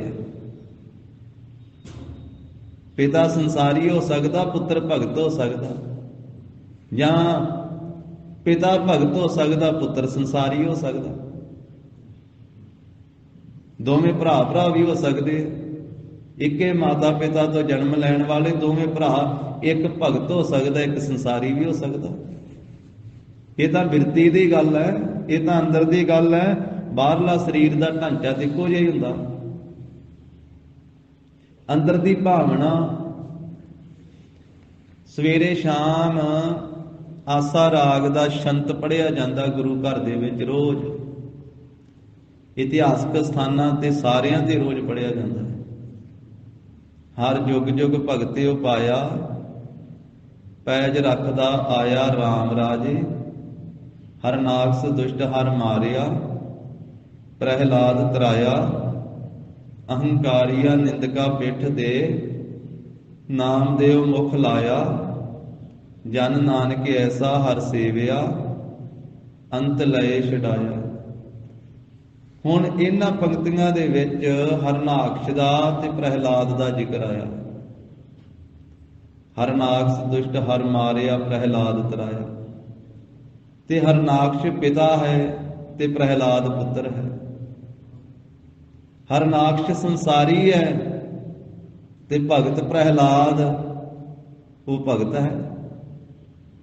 ਪਿਤਾ ਸੰਸਾਰੀ ਹੈ, ਪੁੱਤਰ ਭਗਤ ਹੈ। ਦੋਵਾਂ ਦੀ ਬਣੀ ਨਹੀਂ ਆਪਸ ਦੇ ਵਿੱਚ। ਪਿਤਾ ਹਰਨਾਕਸ਼ ਪ੍ਰਹਿਲਾਦ ਨੂੰ ਆਪਣੇ ਢੰਗ ਤਰੀਕੇ ਨਾਲ ਤੋਰਨਾ ਚਾਹੁੰਦਾ ਸੀ, ਤੇ ਭਗਤ ਪ੍ਰਹਿਲਾਦ ਸਗੋਂ ਆਪਣੇ ਪਿਤਾ ਨੂੰ ਵੀ ਕਹਿੰਦਾ ਸੀ ਵੀ ਤੂੰ ਪਰਮੇਸ਼ਰ ਦਾ ਨਾਮ ਜਪ, ਰਾਮ ਦਾ ਨਾਮ ਜਪ। ਇੱਕ ਨੂੰ ਦੁਸ਼ਟ ਆਖਿਆ ਹੈ, ਇੱਕ ਨੂੰ ਭਗਤ ਆਖਿਆ ਹੈ, ਹੈਗੇ ਦੋਵੇਂ ਪਿਓ ਪੋਤੀ ਹੈ। ਇੱਕੇ ਘਰ ਦੇ ਵਿੱਚ ਇੱਕ ਸੰਸਾਰੀ ਹੋ ਸਕਦਾ, ਇੱਕ ਭਗਤ ਹੋ ਸਕਦਾ ਹੈ। ਭਾਵੇਂ ਇਹ ਰਿਸ਼ਤਾ ਪਿਤਾ ਦਾ ਤੇ ਪੁੱਤਰ ਦਾ ਹੋਵੇ, ਭਾਵੇਂ ਭਰਾਵਾਂ ਭਰਾਵਾਂ ਦਾ ਹੋਵੇ, ਤੇ ਭਾਵੇਂ ਪਤੀ ਤੇ ਪਤਨੀ ਦਾ ਹੋਵੇ। ਜਿਸ ਉੱਤੇ ਵਾਹਿਗੁਰੂ ਨੇ ਕਿਰਪਾ ਕਰਨੀ ਉਹਨੂੰ ਭਗਤੀ ਮਿਲਣੀ ਆ। ਭਾਵੇਂ ਪਤੀ ਭਗਤ ਰੂਪ ਦੇ ਵਿੱਚ ਹੈ ਤੇ ਪਤਨੀ ਸੰਸਾਰੀ ਹੈ, ਤੇ ਭਾਵੇਂ ਪਤਨੀ ਭਗਤ ਰੂਪ ਦੇ ਵਿੱਚ ਹੈ ਤੇ ਪਤੀ ਸੰਸਾਰੀ ਹੈ।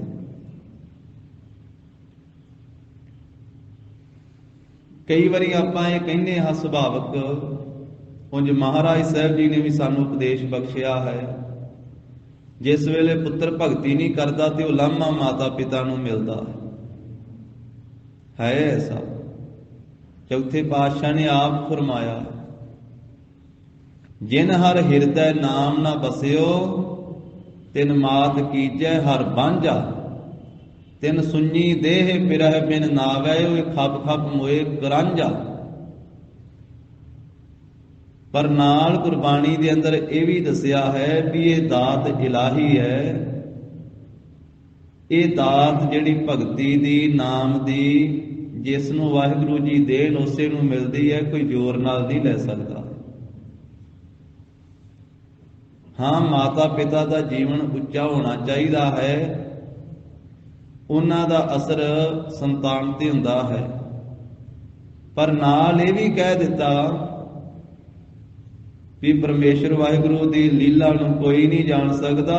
ਉਹ ਤੇ ਕਲਰੀ ਜ਼ਮੀਨ ਦੇ ਵਿੱਚ ਵੀ ਕਵਲ ਫੁੱਲ ਪੈਦਾ ਕਰ ਦਿੰਦਾ ਹੈ। ਉਂਝ ਕਲਰ ਦੇ ਵਿੱਚ ਕਵਲ ਫੁੱਲ ਪੈਦਾ ਹੁੰਦਾ ਨਹੀਂ। ਭਾਈ ਗੁਰਦਾਸ ਸਾਹਿਬ ਜੀ ਨੇ ਆਖਿਆ ਜੇ ਪਰਮੇਸ਼ਰ ਚਾਹੇ ਤੇ ਕਲਰ ਦੇ ਵਿੱਚ ਵੀ ਕਵਲ ਫੁੱਲ ਪੈਦਾ ਕਰ ਦਿੰਦਾ ਹੈ। ਜਦੋਂ ਭਗਤ ਪ੍ਰਹਿਲਾਦ ਦੀ ਗੱਲ ਕੀਤੀ ਤੇ ਉਸ ਵੇਲੇ ਆਖਿਆ ਵੀ ਹਰਨਾਕਸ਼ ਦਾ ਘਰ ਇੱਕ ਕਲਰੀ ਜ਼ਮੀਨ ਦੀ ਤਰ੍ਹਾਂ ਸੀ, ਤੇ ਭਗਤ ਪ੍ਰਹਿਲਾਦ ਉਹ ਕਵਲ ਫੁੱਲ ਦੀ ਤਰ੍ਹਾਂ ਹਰਨਾਕਸ਼ ਦੇ ਘਰੇ ਪਰਮੇਸ਼ਰ ਨੇ ਪੈਦਾ ਕੀਤਾ। ਜੇ ਵਿਚਾਰ ਕਰੀਏ ਤੇ ਧੰਨ ਸ੍ਰੀ ਗੁਰੂ ਰਾਮਦਾਸ ਸਾਹਿਬ ਜੀ ਮਹਾਰਾਜ ਤੇ ਬੀਬੀ ਭਾਨੀ ਜੀ, ਉਹਨਾਂ ਵਰਗਾ ਉੱਚਾ ਸੁੱਚਾ ਜੀਵਨ ਕਿਹਦਾ ਹੋ ਸਕਦਾ ਹੈ। ਮਾਂ ਭਾਨੀ ਗੁਰੂ ਅਮਰਦਾਸ ਸਾਹਿਬ ਮਹਾਰਾਜ ਜੀ ਦੇ ਸੁਪੁੱਤਰੀ ਹਨ। ਗੁਰੂ ਰਾਮਦਾਸ ਸਾਹਿਬ ਮਹਾਰਾਜ ਦੇ ਪਤਨੀ ਹਨ। ਤੇ ਧੰਨ ਗੁਰੂ ਰਾਮਦਾਸ ਸਾਹਿਬ ਮਹਾਰਾਜ ਜੀ ਦੇ ਘਰ ਦੇ ਵਿੱਚ 3 ਸਾਹਿਬਜ਼ਾਦੇ ਪ੍ਰਗਟ ਹੁੰਦੇ। ਵੱਡਾ ਬਾਬਾ ਬਿਰਥੀ ਚੰਦ, ਵਿਚਕਾਰਲੇ ਮਹਾਦੇਵ, ਤੇ ਸੰਸਾਰੀ ਸਰੀਰ ਕਾਰਬਲਾ ਦੇ ਵਿੱਚ ਧੰਨ ਗੁਰੂ ਅਰਜਨ ਦੇਵ ਸਾਹਿਬ ਜੀ ਦੋਨਾਂ ਤੋਂ ਛੋਟੇ ਆ, ਤੀਸਰੇ ਸਥਾਨ ਤੇ। ਗੁਰਤਾ ਗੱਦੀ ਦੇ ਮਾਲਕ ਧੰਨ ਗੁਰੂ ਅਰਜਨ ਦੇਵ ਸਾਹਿਬ ਮਹਾਰਾਜ ਬਣਦੇ। ਜਦੋਂ ਗੁਰਿਆਈ ਦਿੱਤੀ, ਗੁਰਿਆਈ ਦੇਣ ਤੋਂ ਪਹਿਲਾਂ ਵੀ ਬਾਬੇ ਪ੍ਰਿਥੀ ਚੰਦ ਨੇ ਬੜੀਆਂ ਚਲਾਕੀਆਂ ਚਤੁਰਾਈਆਂ ਕੀਤੀਆਂ। ਲਾਹੌਰ ਤੋਂ ਜੋ ਧੰਨ ਗੁਰੂ ਅਰਜਨ ਸਾਹਿਬ ਮਹਾਰਾਜ ਨੇ ਸ਼ਬਦ ਹਜ਼ਾਰੇ ਬਾਣੀ ਦਾ ਜੋ ਪਹਿਲਾ ਸ਼ਬਦ ਹੈ, ਪਹਿਲੇ ਸ਼ਬਦ ਦੇ ਜੋ ਪਹਿਲੇ 3 ਬੰਦ ਹਨ, ਉਹ 3 ਚਿੱਠੀਆਂ ਦੇ ਰੂਪ ਦੇ ਵਿੱਚ ਭੇਜੇ ਸੀ ਲਾਹੌਰ ਤੋਂ। ਤੇ ਬਾਬੇ ਪ੍ਰਿਥੀ ਚੰਦ ਨੇ ਆਪਣੀ ਜੇਬ ਚੋਂ ਚਿੱਠੀਆਂ ਪਾ ਕੇ ਲੁਕਾਏ ਸੀ। ਦੋ ਜਿਹੜੀਆਂ ਚਿੱਠੀਆਂ ਉਹ ਆਪਣੇ ਕੋਲੇ ਰੱਖ ਲਈਆਂ ਸੀ। ਤੀਜੀ ਗੁਰੂ ਰਾਮਦਾਸ ਸਾਹਿਬ ਜੀ ਨੂੰ ਪ੍ਰਾਪਤ ਹੋਈ ਸੀ, ਉਹ ਪੜ੍ਹ ਕੇ ਤੇ ਫਿਰ ਬਾਬਾ ਬੁੱਢਾ ਸਾਹਿਬ ਨੂੰ ਭੇਜ ਕੇ ਗੁਰੂ ਅਰਜਨ ਸਾਹਿਬ ਮਹਾਰਾਜ ਨੂੰ ਬੁਲਾਇਆ ਸੀ ਵੀ ਸਾਡੇ ਸਾਹਿਬਜ਼ਾਦੇ ਨੂੰ ਲਾਹੌਰੋਂ ਲੈ ਕੇ ਆਓ। ਫਿਰ ਗੁਰਿਆਈ ਦਿੱਤੀ ਸੀ। ਫਿਰ ਚੌਥਾ ਜਿਹੜਾ ਪਦ ਸੀ ਉਹ ਮਹਾਰਾਜ ਦੀ ਹਾਜ਼ਰੀ ਵਿੱਚ ਗੁਰੂ ਸਾਹਿਬ ਦੇ ਹੁਕਮ ਦੇ ਨਾਲ ਉਚਾਰਨ ਕੀਤਾ ਸੀ। ਭਾਗ ਹੋਆ ਗੁਰ ਸੰਤ ਮਿਲਾਇਆ, ਪ੍ਰਭ ਅਬਿਨਾਸੀ ਘਰ ਮਹਿ ਪਾਇਆ। ਸੇਵ ਕਰੀ ਪਲ ਚਸਾ ਨਾ ਵਿਛੜਾ, ਜਨ ਨਾਨਕ ਦਾਸ ਤੁਮਾਰੇ ਜੀਓ। ਤੇ ਉਸ ਤੋਂ ਪਹਿਲਾਂ ਵੀ ਚਲਾਕੀਆਂ ਚੁਸਤੀਆਂ ਕੀਤੀਆਂ ਬਾਬੇ ਪ੍ਰਿਥੀ ਚੰਦ ਨੇ। ਫਿਰ ਉਸ ਮੌਕੇ ਤੇ ਵੀ ਪਿਤਾ ਗੁਰੂ ਰਾਮਦਾਸ ਸਾਹਿਬ ਜੀ ਦੇ ਨਾਲ ਝਗੜਾ ਕੀਤਾ ਵੀ ਗੁਰਿਆਈ ਦਾ ਮੇਰਾ ਕੰਮ ਹੈ ਵੱਡਾ। ਤੇ ਧੰਨ ਗੁਰੂ ਰਾਮਦਾਸ ਸਾਹਿਬ ਮਹਾਰਾਜ ਨੇ ਸਮਝਾਇਆ ਸੀ, ਜਦੋਂ ਵੱਡਾ ਪੁੱਤਰ ਪ੍ਰਿਥੀ ਚੰਦ ਝਗੜਾ ਕਰਦਾ ਹੈ, ਮਹਾਰਾਜ ਨੇ ਸ਼ਬਦ ਉਚਾਰਿਆ ਸੀ, ਕਾਹੇ ਕੂਤ ਝਗੜਤ ਹੋ ਸੰਗ ਬਾਪ, ਜਿਨਕੇ ਜਣੇ ਬਡੀਰੇ ਤੁਮ ਹੋ ਤਿਨ ਸਿਓ ਝਗੜਤ ਪਾਪ। ਵੀ ਪਿਤਾ ਨਾਲ ਪੁੱਤਰ ਝਗੜਾ ਨਹੀਂ ਕਰੀਦਾ, ਪਾਪ ਲੱਗਦਾ। ਤੇ ਧੰਨ ਸ੍ਰੀ ਗੁਰੂ ਅਰਜਨ ਦੇਵ ਸਾਹਿਬ ਮਹਾਰਾਜ ਜੀ ਦੇ ਨਾਲ ਸਾਰੀ ਜ਼ਿੰਦਗੀ ਬਾਬਾ ਪ੍ਰਿਥੀ ਚੰਦ ਝਗੜਾ ਕਰਦਾ ਰਿਹਾ। ਸਰਕਾਰੀ ਦਰਬਾਰੇ ਜਾਂਦਾ ਰਿਹਾ, ਲਾਹੌਰ ਜਾਂਦਾ ਰਿਹਾ, ਦਿੱਲੀ ਜਾਂਦਾ ਰਿਹਾ ਕਿ ਗੁਰਤਾ ਗੱਦੀ ਦਵਾਓ ਮੈਨੂੰ। ਸੁਲਹੀ ਖਾਨ ਨੂੰ ਚੜਾ ਕੇ ਲਿਆਉਂਦਾ ਹੈ। ਉਹ ਵੱਖਰੀ ਗੱਲ ਹੈ ਵੀ ਮਹਾਰਾਜ ਦੀ ਨਹੀਂ ਉਹ ਪਹੁੰਚਿਆ, ਭੱਠੇ 'ਚ ਸੜਕੇ ਆਵੇ 'ਚ ਸੜਕੇ ਮਰ ਗਿਆ ਸੀ। ਤੇ ਮਹਾਰਾਜ ਨੇ ਸ਼ਬਦ ਉਚਾਰਿਆ ਸੀ, ਸੁਲਹੀ ਤੇ ਨਾਰਾਇਣ ਰਾਖ, ਸੁਲਹੀ ਕਾ ਹਾਥ ਕਹੀ ਨਾ ਪਹੁੰਚੇ, ਸੁਲਹੀ ਹੋਏ ਮੂਆ ਨਾ ਪਾਕ। ਸਲੱਬੀ ਖਾਨ ਨੂੰ ਚੜਾ ਕੇ ਲਿਆਉਂਦਾ, ਉਹ ਵੀ ਰਾਹ ਵਿੱਚ ਹੀ ਖਤਮ ਹੋ ਜਾਂਦਾ। ਵੀ ਯਤਨ ਤਾਂ ਕੀ ਕਰਦਾ ਹੀ ਰਿਹਾ ਨਾ ਬਾਬਾ ਪ੍ਰਿਥੀ ਚੰਦ। ਫਿਰ ਅੰਮ੍ਰਿਤਸਰ ਸਾਹਿਬ ਦੇ ਵਿੱਚ ਆਪਣੇ ਮਸੰਦ ਸਾਰੇ ਰਾਹਾਂ ਦੇ ਉੱਤੇ ਖਿਲਾਰ ਦਿੱਤੇ ਸੀ ਵੀ ਜਿੰਨੀ ਸੰਗਤ ਆਉਂਦੀ ਆ, ਸੰਗਤ ਦੇ ਕੋਲੇ ਜੋ ਭੇਟਾ ਹੁੰਦੀ, ਜੋ ਮਾਇਆ ਹੁੰਦੀ, ਉਹ ਲੈ ਕੇ ਮੇਰੇ ਕੋਲੇ ਆਓ ਤੁਸੀਂ ਸਾਰੇ। ਗੁਰੂ ਅਰਜਨ ਸਾਹਿਬ ਮਹਾਰਾਜ ਵੱਲੇ ਸੰਗਤ ਨੂੰ ਨਹੀਂ ਜਾਣਦੇ। ਤੇ ਧੰਨ ਗੁਰੂ ਅਰਜਨ ਸਾਹਿਬ ਮਹਾਰਾਜ ਸਾਹਿਬ ਜੀ ਉਹ ਸ਼ਾਂਤ ਸਰੂਪ ਨਾਮ ਬਾਣੀ ਦੇ ਵਿੱਚ ਲੀਨ। ਫਿਰ ਭਾਈ ਗੁਰਦਾਸ ਸਾਹਿਬ ਜੀ ਨੇ ਯਤਨ ਕੀਤਾ ਸੀ, ਜਿੱਥੇ ਗੁਰਦੁਆਰਾ ਪਿਪਲੀ ਸਾਹਿਬ ਹੈ, ਉੱਥੇ ਕੁਝ ਗੁਰਸਿੱਖਾਂ ਨੂੰ ਨਾਲ ਲੈ ਕੇ ਉੱਥੇ ਸ਼ਬਦ ਕੀਰਤਨ ਤੇ ਕਥਾ ਆਰੰਭ ਕੀਤੀ। ਜਿੰਨੀ ਸੰਗਤ ਆਉਂਦੀ ਸੀ ਫਿਰ ਸੰਗਤ ਵਿੱਚ ਪ੍ਰਚਾਰ ਪ੍ਰਸਾਰ ਕਰਨਾ ਆਰੰਭਿਆ ਕਿ ਸੰਗਤ ਜੀ, ਗੁਰੂ ਰਾਮਦਾਸ ਸਾਹਿਬ ਮਹਾਰਾਜ ਨੇ ਆਪਣੇ ਛੋਟੇ ਸਾਹਿਬਜ਼ਾਦੇ ਧੰਨ ਗੁਰੂ ਅਰਜਨ ਦੇਵ ਸਾਹਿਬ ਮਹਾਰਾਜ ਜੀ ਨੂੰ ਗੁਰਿਆਈ ਦਿੱਤੀ। ਤੁਸੀਂ ਆਪਣੀ ਸਾਰੀ ਭੇਟਾ ਗੁਰੂ ਅਰਜਨ ਸਾਹਿਬ ਮਹਾਰਾਜ ਜੀ ਨੂੰ ਅਰਪਣ ਕਰੋ। ਕਹਿਣ ਤੋਂ ਭਾਵ ਇਹ ਵੀ ਇੱਕੇ ਪਰਿਵਾਰ ਦੇ ਵਿੱਚ ਇੱਕ ਭਗਤ ਵੀ ਹੋ ਸਕਦਾ ਹੈ ਤੇ ਇੱਕ ਸੰਸਾਰੀ ਵੀ ਹੋ ਸਕਦਾ ਹੈ। ਹੁਣ ਇਦੋਂ ਵੱਡਾ ਪਰਿਵਾਰ ਤੇ ਦੁਨੀਆ ਦਾ ਕਿਹੜਾ ਹੋਣਾ। ਧੰਨ ਗੁਰੂ ਰਾਮਦਾਸ ਸਾਹਿਬ ਮਹਾਰਾਜ ਤੇ ਬੀਬੀ ਭਾਨੀ ਜੀ ਤੇ ਮਹਾਰਾਜ ਦੇ ਘਰੇ ਪੈਦਾ ਹੋਣ ਵਾਲਾ ਬਾਬਾ ਪ੍ਰਿਥੀ ਚੰਦ, ਜਿਸ ਦੇ ਵਾਸਤੇ ਫਿਰ ਮਹਾਰਾਜ ਨੇ ਮੀਣਾ ਅੱਖਰ ਵੀ ਵਰਤਿਆ। ਮੀਣਾ ਤੇ ਅੱਜ ਤੀਕ ਪੰਜ ਪਿਆਰੇ ਜਦੋਂ ਅੰਮ੍ਰਿਤ ਛਕਾਉਂਦੇ ਆ, ਉਸ ਵੇਲੇ ਕਹਿੰਦੇ ਆ ਵੀ ਇਹਨਾਂ ਨਾਲ ਤਾਲਮੇਲ ਨਹੀਂ ਰੱਖਣਾ। ਜੇ ਗੁਰੂ ਕਾ ਅੰਮ੍ਰਿਤ ਛਕ ਕੇ ਗੁਰੂ ਕੀ ਰਹਿਣੀ ਵਿੱਚ ਆ ਜਾਣ, ਬਾਬੇ ਪ੍ਰਿਥੀ ਚੰਦ ਦੀ ਬੰਸ ਵਾਲੇ, ਬਾਬੇ ਧੀਰ ਮੱਲ ਦੀ ਬੰਸ ਵਾਲੇ, ਬਾਬੇ ਰਾਮ ਰਾਏ ਦੀ ਬੰਸ ਵਾਲੇ ਅੰਮ੍ਰਿਤ ਛਕ ਕੇ ਗੁਰੂ ਕੀ ਰਹਿਣੀ ਵਿੱਚ ਆ ਜਾਣ ਤੇ ਫਿਰ ਉਹਨਾਂ ਨਾਲ ਸਾਂਝ ਰੱਖਣੀ, ਨਹੀਂ ਤੇ ਰੋਟੀ ਬੇਟੀ ਦੀ ਸਾਂਝ ਨਹੀਂ ਰੱਖਣੀ। ਪੰਜ ਪਿਆਰੇ ਅੰਮ੍ਰਿਤ ਛਕਾਉਂਦੇ ਅੱਜ ਵੀ ਕਹਿੰਦੇ ਆ, ਮੀਣੇ ਮਸੰਦਗੇ ਰਾਮ ਰਾਈਏ ਧੀਰ ਮੱਲੀਏ, ਇਨਸਿਓ ਮੇਲ ਨਾ ਮਾਣ। ਇਹਨਾਂ ਨਾਲ ਮੇਲ ਨਹੀਂ ਰੱਖਣਾ।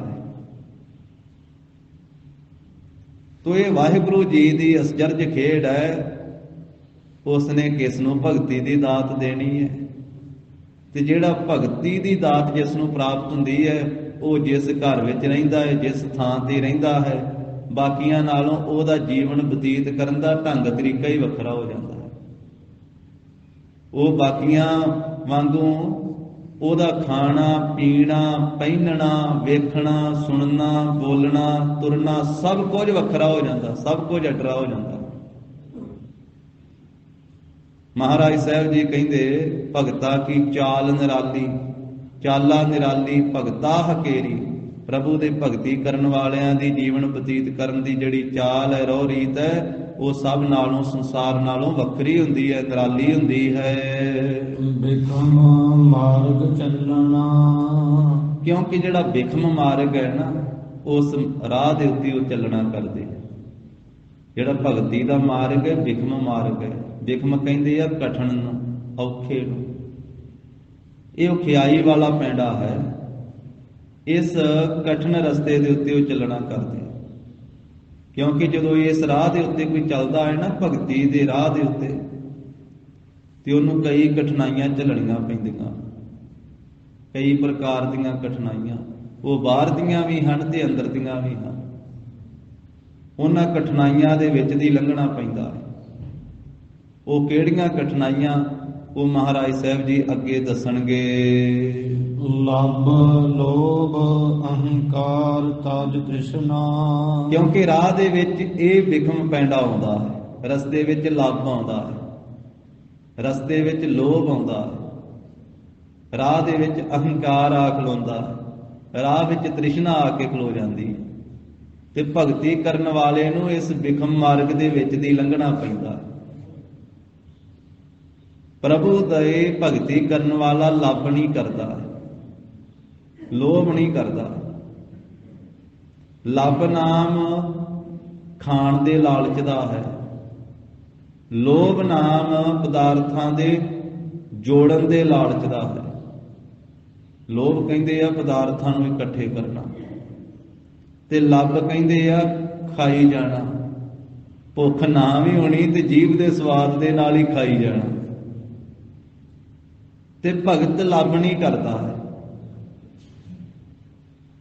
ਅਲਪ ਆਹਾਰ ਸੁਲਪ ਸੀ ਨਿੰਦਰਾ, ਦਇਆ ਸ਼ਿਮਾ ਤਨ ਪ੍ਰੀਤ, ਸੀਲ ਸੰਤੋਖ ਸਦਾ ਨਿਰਬਾਹਿਬੋ ਹੋਵੇ ਬੋ ਤ੍ਰਿਗੁਣ ਅਤੀਤ। ਭਗਤ ਦਾ ਖਾਣਾ ਵੀ ਥੋੜਾ ਹੋ ਜਾਂਦਾ ਹੈ, ਸੌਣਾ ਵੀ ਥੋੜਾ ਹੋ ਜਾਂਦਾ ਹੈ। ਭਗਤੀ ਕਰਨ ਵਾਲਾ, ਕਿਉਂਕਿ ਉਹਨੂੰ ਸਮਝ ਪੈ ਗਈ ਵੀ ਖਾਣਾ ਪੀਣਾ ਤੇ ਹੈ ਜਿਉਂਦੇ ਰਹਿਣ ਵਾਸਤੇ, ਸਰੀਰ ਨੂੰ ਚਲਾਉਣ ਵਾਸਤੇ। ਸਿਰਫ ਖਾਣ ਪੀਣ ਵਾਸਤੇ ਹੀ ਨਹੀਂ ਜਿਉਣਾ ਹੈ। ਦੋ ਗੱਲਾਂ ਹਨ। ਸੰਸਾਰੀ ਜਿਹੜਾ ਉਹ ਇਹ ਗੱਲ ਕਹਿੰਦਾ ਹੈ, ਸਾਰਾ ਦਿਨ ਮਿਹਨਤ ਕਰਦਾ ਹੈ, ਧੰਦਾ ਕਰਦਾ ਹੈ, ਤੇ ਫਿਰ ਅਖੀਰ ਇਹ ਗੱਲ ਕਹਿੰਦਾ ਖਾਣ ਪੀਣ ਵਾਸਤੇ ਹੀ ਤੇ ਸਭ ਕੁਝ ਕਰੀਦਾ ਹੈ।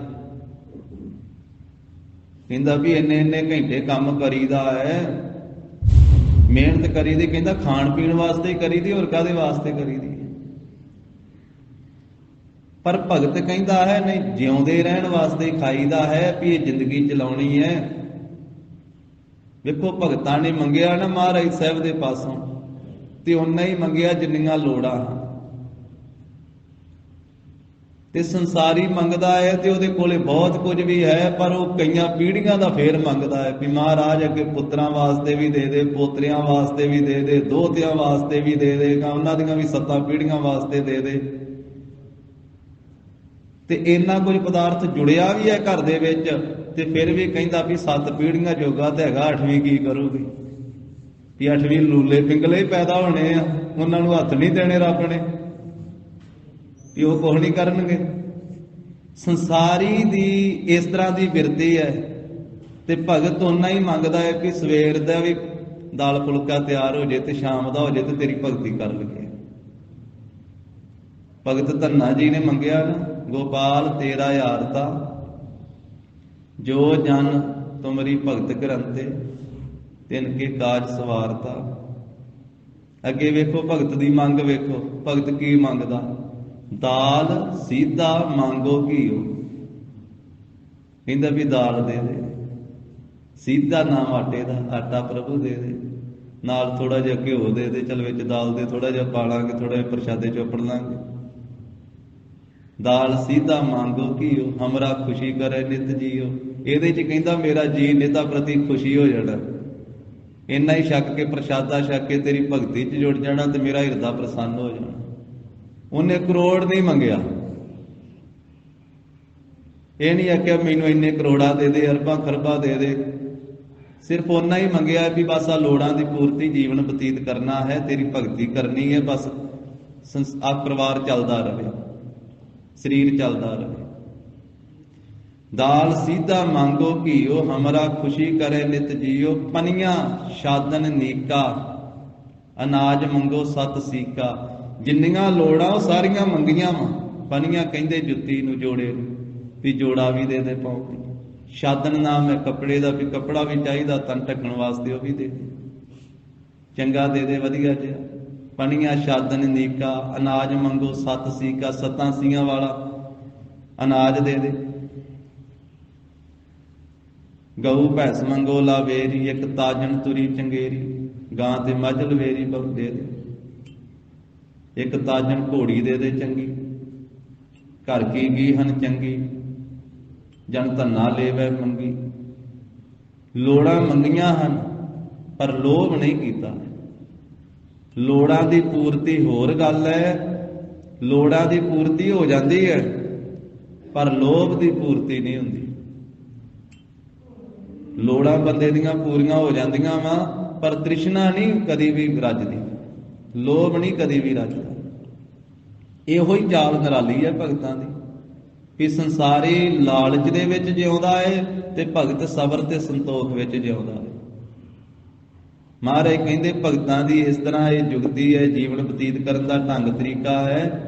ਉਹ ਲੱਭ ਨਹੀਂ ਕਰਦਾ ਖਾਣ ਦਾ, ਰੁੱਖੀ ਸੁੱਖੀ ਖਾ ਕੇ, ਠੰਡਾ ਪਾਣੀ ਪੀ ਕੇ ਫਿਰ ਵੀ ਵਾਹਿਗੁਰੂ ਦਾ ਸ਼ੁਕਰਾਨਾ ਕਰਦਾ। ਫਰੀਦਾ ਰੁੱਖੀ ਸੁੱਖੀ ਖਾਏ ਕੇ, ਠੰਡਾ ਪਾਣੀ ਪੀਓ, ਦੇਖ ਪਰਾਈ ਚੋਪੜੀ ਨਾ ਤਰਸਾਏ ਜੀਓ। ਉਹ ਦੂਜੇ ਦੀ ਚੋਪੜੀ ਵੇਖ ਕੇ ਜੀ ਨਹੀਂ ਤਰਸਾਉਂਦਾ ਹੈ, ਦੂਜੇ ਦੇ ਘਰ ਦੇ ਵਿੱਚ ਜ਼ਿਆਦੇ ਪਦਾਰਥ ਵੇਖ ਕਰਕੇ ਆਪਣਾ ਜੀ ਨਹੀਂ ਤਰਸਾਉਂਦਾ ਹੈ। ਰੁੱਖੀ ਸੁੱਖੀ ਮਿਲ ਗਈ, ਉਹ ਛਕ ਕੇ ਤੇ ਪਾਣੀ ਪੀ ਕੇ, ਜਲ ਛਕ ਕੇ ਤੇ ਵਾਹਿਗੁਰੂ ਦੀ ਬੰਦਗੀ 'ਚ ਜੁੜ ਜਾਂਦਾ ਹੈ। ਮਹਾਰਾਜ ਗੁਰੂ ਅਮਰਦਾਸ ਸਾਹਿਬ ਕਹਿੰਦੇ ਇਹ ਬਿਖਮ ਮਾਰਗ ਤੇ ਚੱਲਦਾ ਹੈ ਭਗਤ। ਖਾਣ ਦਾ ਲੱਭ ਨਹੀਂ ਕਰਦਾ, ਪਦਾਰਥਾਂ ਨੂੰ ਜੋੜਨ ਦਾ ਲੋਭ ਨਹੀਂ ਕਰਦਾ ਤੇ ਅਹੰਕਾਰ ਨਹੀਂ ਕਰਦਾ। ਲੱਭ ਲੋਭ ਅਹੰਕਾਰ ਤਾਜ ਤ੍ਰਿਸ਼ਨਾ, ਉਹਨੇ ਇਹਨਾਂ ਸਾਰਿਆਂ ਨੂੰ ਛੱਡ ਦਿੱਤਾ। ਲੱਭ ਵੀ ਛੱਡ ਦਿੱਤਾ, ਲੋਭ ਵੀ ਛੱਡ ਦਿੱਤਾ, ਅਹੰਕਾਰ ਵੀ ਛੱਡ ਦਿੱਤਾ ਤੇ ਤ੍ਰਿਸ਼ਨਾ ਵੀ ਤਜ ਦਿੱਤੀ, ਤ੍ਰਿਸ਼ਨਾ ਵੀ ਛੱਡ ਦਿੱਤੀ। ਅਹੰਕਾਰ ਸੰਸਾਰੀ ਲੱਭ ਵਿੱਚ ਜਿਉਂਦਾ ਹੈ, ਲੋਭ ਵਿੱਚ ਜਿਉਂਦਾ ਹੈ, ਅਹੰਕਾਰ ਕਰਦਾ ਹੈ, ਪਰ ਭਗਤ ਅਹੰਕਾਰ ਨਹੀਂ ਕਰਦਾ। ਭਗਤ ਰਵਿਦਾਸ ਸਾਹਿਬ ਜੀ ਨੂੰ ਨਾ ਇੱਕ ਵਾਰੀ ਰਿਸ਼ਤੇਦਾਰੀ ਦੇ ਵਿੱਚ ਵਿਆਹ ਆ ਗਿਆ। ਭਗਤ ਰਵਿਦਾਸ ਸਾਹਿਬ ਜੀ, ਉਹ ਰਿਸ਼ਤੇਦਾਰਾਂ ਨੇ ਆ ਕੇ ਬੜਾ ਜ਼ੋਰ ਪਾਇਆ, ਜੀ ਭਗਤ ਜੀ ਤੁਸੀਂ ਸਾਡੇ ਵਿਆਹ ਤੇ ਜ਼ਰੂਰ ਆਉਣਾ। ਤੇ ਭਗਤ ਜੀ ਕਹਿਣ ਲੱਗੇ ਵੀ ਮੇਰੇ ਤਾਂ ਕੋਈ ਵਸਤਰ ਵੀ ਨਹੀਂ ਬਣਾਏ ਹੋਏ ਨਵੇਂ, ਮੈਨੂੰ ਤੁਸੀਂ ਰਹਿਣ ਦਿਓ, ਮੇਰੇ ਤੇ ਵਸਤਰ ਕੱਪੜੇ ਵੀ ਪੁਰਾਣੇ ਹੀ ਆ। ਮਰੇ ਪਸ਼ੂ ਢਾਉਂਦੇ ਹੁੰਦੇ ਸੀ ਤੇ ਜੋੜੇ ਗੰਢਦੇ ਹੁੰਦੇ ਸੀ ਤੇ ਸਾਦੇ ਲਿਬਾਸ ਵਿੱਚ, ਸਾਦਾ ਜਿਹਾ ਹੀ ਕੰਮ ਸੀ ਤੇ ਭਗਤੀ ਵਿੱਚ ਜੁੜੇ ਰਹਿੰਦੇ ਸੀ। ਉਹ ਰਿਸ਼ਤੇਦਾਰਾਂ ਨੇ ਆਖਿਆ ਜੀ ਅਸੀਂ ਆਪ ਤੁਹਾਨੂੰ ਵਸਤਰ ਭਗਤ ਜੀ ਲਿਆ ਦਿੰਦੇ ਹਾਂ, ਤੁਸੀਂ ਵਿਆਹ ਤੇ ਜ਼ਰੂਰ ਆਉਣਾ ਸਾਡੇ। ਨਵੇਂ ਵਸਤਰ ਲਿਆ ਦਿੱਤੇ ਤੇ ਘੋੜੀ ਲੈ ਆਏ ਵੀ ਇਸ ਘੋੜੀ ਤੇ ਤੁਸੀਂ ਚੜ੍ਹ ਕੇ ਤੇ ਫਿਰ ਆਉਣਾ ਵਿਆਹ ਦੇ ਉੱਤੇ। ਜਦੋਂ ਵਸਤਰ ਦਿੱਤੇ ਭਗਤ ਜੀ ਨੂੰ, ਭਗਤ ਜੀ ਨੇ ਉਹ ਵਸਤਰ ਨਵੇਂ ਪਹਿਨੇ, ਆਖਿਆ ਜੀ ਆ ਘੋੜੀ ਦੇ ਉੱਤੇ ਸਵਾਰ ਹੋ, ਇਹਦੇ ਤੇ ਤੁਹਾਨੂੰ ਲੈ ਕੇ ਜਾਣਾ ਵਿਆਹ ਦੇ ਵਿੱਚ। ਭਗਤ ਜੀ ਘੋੜੀ ਤੇ ਸਵਾਰ ਹੋ ਗਏ, ਭਗਤ ਰਵਿਦਾਸ ਜੀ ਉੱਤੇ ਚੜ੍ਹ ਕੇ ਤੇ ਫਿਰ ਥੱਲੇ ਉਤਰ ਆਏ, ਘੋੜੀ ਦੇ ਉੱਤੇ ਸਵਾਰ ਹੋ ਕੇ। ਤੇ ਉਹਨਾਂ ਨੇ ਆਖਿਆ ਰਿਸ਼ਤੇਦਾਰਾਂ ਨੇ ਵੀ ਭਗਤ ਜੀ ਤੁਸੀਂ ਥੱਲੇ ਉਤਰ ਗਏ ਜੀ। ਕਹਿੰਦੇ ਆ ਦੇਹ ਜਿਹੜੀ ਹੈ ਨਾ ਇਹ ਬੜਾ ਹੰਕਾਰ ਜਿਹਾ ਕਰਨ ਲੱਗ ਪਈ ਵੀ ਮੈਂ ਨਵੇਂ ਕੱਪੜੇ ਪਾ ਕੇ ਘੋੜੀ ਤੇ ਬੈਠੀ ਆ। ਭਗਤ ਦੀ ਅਵਸਥਾ, ਭਗਤ ਹੰਕਾਰ ਨਹੀਂ ਕਰਦਾ। ਕਹਿੰਦੇ ਆ ਮੇਰੀ ਦੇਹ ਹੰਕਾਰ ਕਰਨ ਲੱਗ ਪਈ। ਤੇ ਉਸ ਵੇਲੇ ਫਿਰ ਸ਼ਬਦ ਉਚਾਰਨ ਕੀਤਾ, ਤੂੰ ਕਾਏ ਗਰਭਹਿ ਬਾਵਲੀ। ਕਮਲੀਏ, ਦੇਹ ਨੂੰ ਸੰਬੋਧਨ ਕਰਕੇ ਤੂੰ ਕਾਹਦੇ ਵਾਸਤੇ ਹੰਕਾਰ ਕਰੀ ਜਾਂਦੀ ਹੈ? ਤੂੰ ਕਾਏ ਗਰਭਹਿ ਬਾਵਲੀ, ਜੈਸੇ ਭਾਦੋ ਖੂੰਬਰਾਜ ਤੂੰ ਤਿਸ ਤੇ ਖਰੀ ਉਤਾਵਲੀ। ਜਿਵੇਂ ਭਾਦਰੋਂ ਦੇ ਮਹੀਨੇ ਵਿੱਚ ਭਾਦਰੋਂ ਦੇ ਉਹ ਪੜਾਸ ਦੇ ਨਾਲ ਖੁੰਬਾਂ ਨਹੀਂ ਪੈਦਾ ਹੁੰਦੀਆਂ, ਵੀ ਉਹਨਾਂ ਦੀ ਥੋੜੀ ਜਿਹੀ ਹੁੰਦੀ ਹੈ ਉਮਰ ਇੱਕ ਦਿਨ ਦੀ, ਉਹ ਅਗਲੇ ਦਿਨ ਖਤਮ ਹੋ ਜਾਂਦੀਆਂ, ਵੀ ਉਹਨਾਂ ਖੁੰਬਾਂ ਤੋਂ ਵੀ ਛੇਤੀ ਤੂੰ ਖਤਮ ਹੋਣ ਵਾਲੀ ਹੈ। ਤੇ ਹੇ ਦੇਹ, ਤੂੰ ਇੰਨਾ ਹੰਕਾਰ ਕਰਦੀ ਹੈ ਵੀ ਮੈਂ ਨਵੇਂ ਕੱਪੜੇ ਪਾਏ ਆ ਤੇ ਘੋੜੀ ਤੇ ਸਵਾਰ ਹੋਈ। ਇਹ ਭਗਤ ਦੀ ਅਵਸਥਾ ਹੈ, ਭਗਤ ਹੰਕਾਰ ਨਹੀਂ ਕਰਦਾ। ਭਗਤ ਕਬੀਰ ਸਾਹਿਬ ਜੀ ਨੇ ਫਰਮਾਇਆ, ਕਬੀਰ ਗਰਬ ਨਾ ਕੀਜੀਐ ਚਾਮ ਲਪੇਟੇ ਹਾੜ, ਹੈਵਰੀ ਉੱਪਰ ਛਤਰ ਤਾਰ ਤੇ ਫੁਨ ਧਰਨੀ ਗਾੜ। ਭਗਤ ਕਬੀਰ ਸਾਹਿਬ ਕਹਿੰਦੇ ਹੰਕਾਰ ਨਾ ਕਰੀਏ। ਕਹਿੰਦੇ ਵੀ ਆ ਸਰੀਰ ਨੂੰ, ਕਈ ਵਾਰੀ ਬੰਦਾ ਆਪਣੇ ਸਰੀਰ ਨੂੰ ਸੋਹਣਾ ਜਿਹਾ ਵੇਖ ਕੇ, ਉੱਚਾ ਲੰਮਾ ਵੇਖ ਕੇ ਹੰਕਾਰੀ ਜਿਹਾ ਹੋ ਜਾਂਦਾ ਹੈ ਨਾ। ਭਗਤ ਕਬੀਰ ਸਾਹਿਬ ਕਹਿੰਦੇ ਹੱਡਾਂ ਦੇ ਉੱਤੇ ਚਾਮੀ ਲਪੇਟਿਆ, ਹੋਰ ਕੀ ਹੰਕਾਰ ਇਹਦਾ ਕਾਹਦਾ ਕਰਨਾ? ਹੱਡਾਂ ਦੇ ਉੱਤੇ ਚੰਮ ਲਪੇਟਿਆ ਹੋਇਆ। ਕਬੀਰ ਗਰਬ ਨਾ ਕੀਜੀਐ ਚਾਮ ਲਪੇਟੇ ਹਾੜ, ਹੈਵਰੀ ਉੱਪਰ ਛਤਰ ਤਾਰ ਤੇ ਫੁਨ ਧਰਨੀ ਗਾੜ। ਜਿਹੜੇ ਵਧੀਆ ਨਸਲ ਦੇ ਘੋੜਿਆਂ ਤੇ ਸਵਾਰੀ ਕਰਨ ਵਾਲੇ ਸੀ, ਛਤਰਾਂ ਦੇ ਥੱਲੇ ਰਹਿਣ ਵਾਲੇ ਸੀ, ਉਹ ਵੀ ਮਰ ਮੁੱਕ ਗਏ, ਧਰਤੀ 'ਚ ਗੱਡੇ ਗਏ, ਉਹਨਾਂ ਦੀਆਂ ਵੀ ਕਬਰਾਂ ਬਣ ਗਈਆਂ। ਤੇ ਫੁਨ ਧਰਨੀ ਗਾੜ। ਕਬੀਰ ਗਰਬ ਨਾ ਕੀਜੀਐ ਉੱਚਾ ਦੇਖ ਆਵਾਸ। ਕਈ ਵਾਰੀ ਬੰਦਾ ਆਪਣੇ ਉੱਚੇ ਘਰ ਨੂੰ ਵੇਖ ਕੇ ਵੀ ਹੰਕਾਰ ਕਰਨ ਲੱਗ ਪੈਂਦਾ ਵੀ ਮੇਰਾ ਵੱਡਾ ਘਰ ਹੈ, ਮੇਰਾ ਵੱਡਾ ਮਕਾਨ। ਭਗਤ ਕਬੀਰ ਸਾਹਿਬ ਕਹਿੰਦੇ ਵੀ ਉੱਚੇ ਘਰ ਨੂੰ ਵੇਖ ਕੇ ਵੀ ਹੰਕਾਰ ਨਾ ਕਰ। ਜਦੋਂ ਸਾਹ ਪੂਰੇ ਹੋਣੇ ਆ, ਉੱਥੇ ਕਿਸੇ ਨਹੀਂ ਰੱਖਣਾ, ਜਿੱਥੇ ਮੜੀਆਂ 'ਚ ਬਾਕੀ ਜਾਂਦੇ ਉੱਥੇ ਹੀ ਲੈ ਕੇ ਜਾਣਾ ਤੇਰੇ ਸਰੀਰ ਨੂੰ। ਕਬੀਰ ਗਰਬ ਨਾ ਕੀਜੀਐ ਉੱਚਾ ਦੇਖ ਆਵਾਸ, ਆਜ ਕਾਲ ਭੋਏ ਲੇਟਣਾ ਉੱਪਰ ਜਾਮੈ ਘਾਸ। ਅੱਜ ਕੱਲ ਨੂੰ ਭੋਏ ਤੇ ਲੇਟਣਾ ਪੈਣਾ, ਤੇ ਜਿੱਥੇ ਅੰਤਮ ਸੰਸਕਾਰ ਹੋਣਾ ਨਾ, ਉੱਥੇ ਘਾਹ ਪੈਦਾ ਹੋ ਜਾਣਾ, ਤੇਰੇ ਉੱਤੇ ਘਾਹ ਜੰਮੇਗਾ। ਕਬੀਰ ਗਰਬ ਨਾ ਕੀਜੀਐ ਰੰਕਣਾ ਹੱਸੀਐ ਕੋਏ। ਕਈ ਵਾਰੀ ਬੰਦਾ ਗਰੀਬ ਨੂੰ ਵੇਖ ਕੇ ਮਖੌਲ ਵੀ ਕਰਦਾ। ਭਗਤ ਕਬੀਰ ਸਾਹਿਬ ਕਹਿੰਦੇ ਕਿਸੇ ਗਰੀਬ ਨੂੰ ਵੇਖ ਕਰਕੇ ਹੱਸਿਆ ਨਾ ਕਰ, ਮਖੌਲ ਨਾ ਕਰਿਆ ਕਰ। ਗਰੀਬੀ ਇਕੱਲੀ ਧਨ ਦੀ ਨਹੀਂ ਹੁੰਦੀ ਹੈ, ਗਰੀਬੀ ਕਈਆਂ ਤਰ੍ਹਾਂ ਦੀ ਹੁੰਦੀ ਹੈ। ਜੇ ਕੋਈ ਤੇਰੇ ਤੋਂ ਥੱਲੇ ਹੈ, ਘੱਟ ਪੜ੍ਹਿਆ ਹੈ, ਤੂੰ ਜ਼ਿਆਦਾ ਪੜ੍ਹਿਆ ਹੈ, ਤੇ ਉਹਦੇ ਵੱਲੇ ਵੇਖ ਕੇ ਹੱਸਣਾ, ਮਖੌਲ ਨਾ ਕਰ।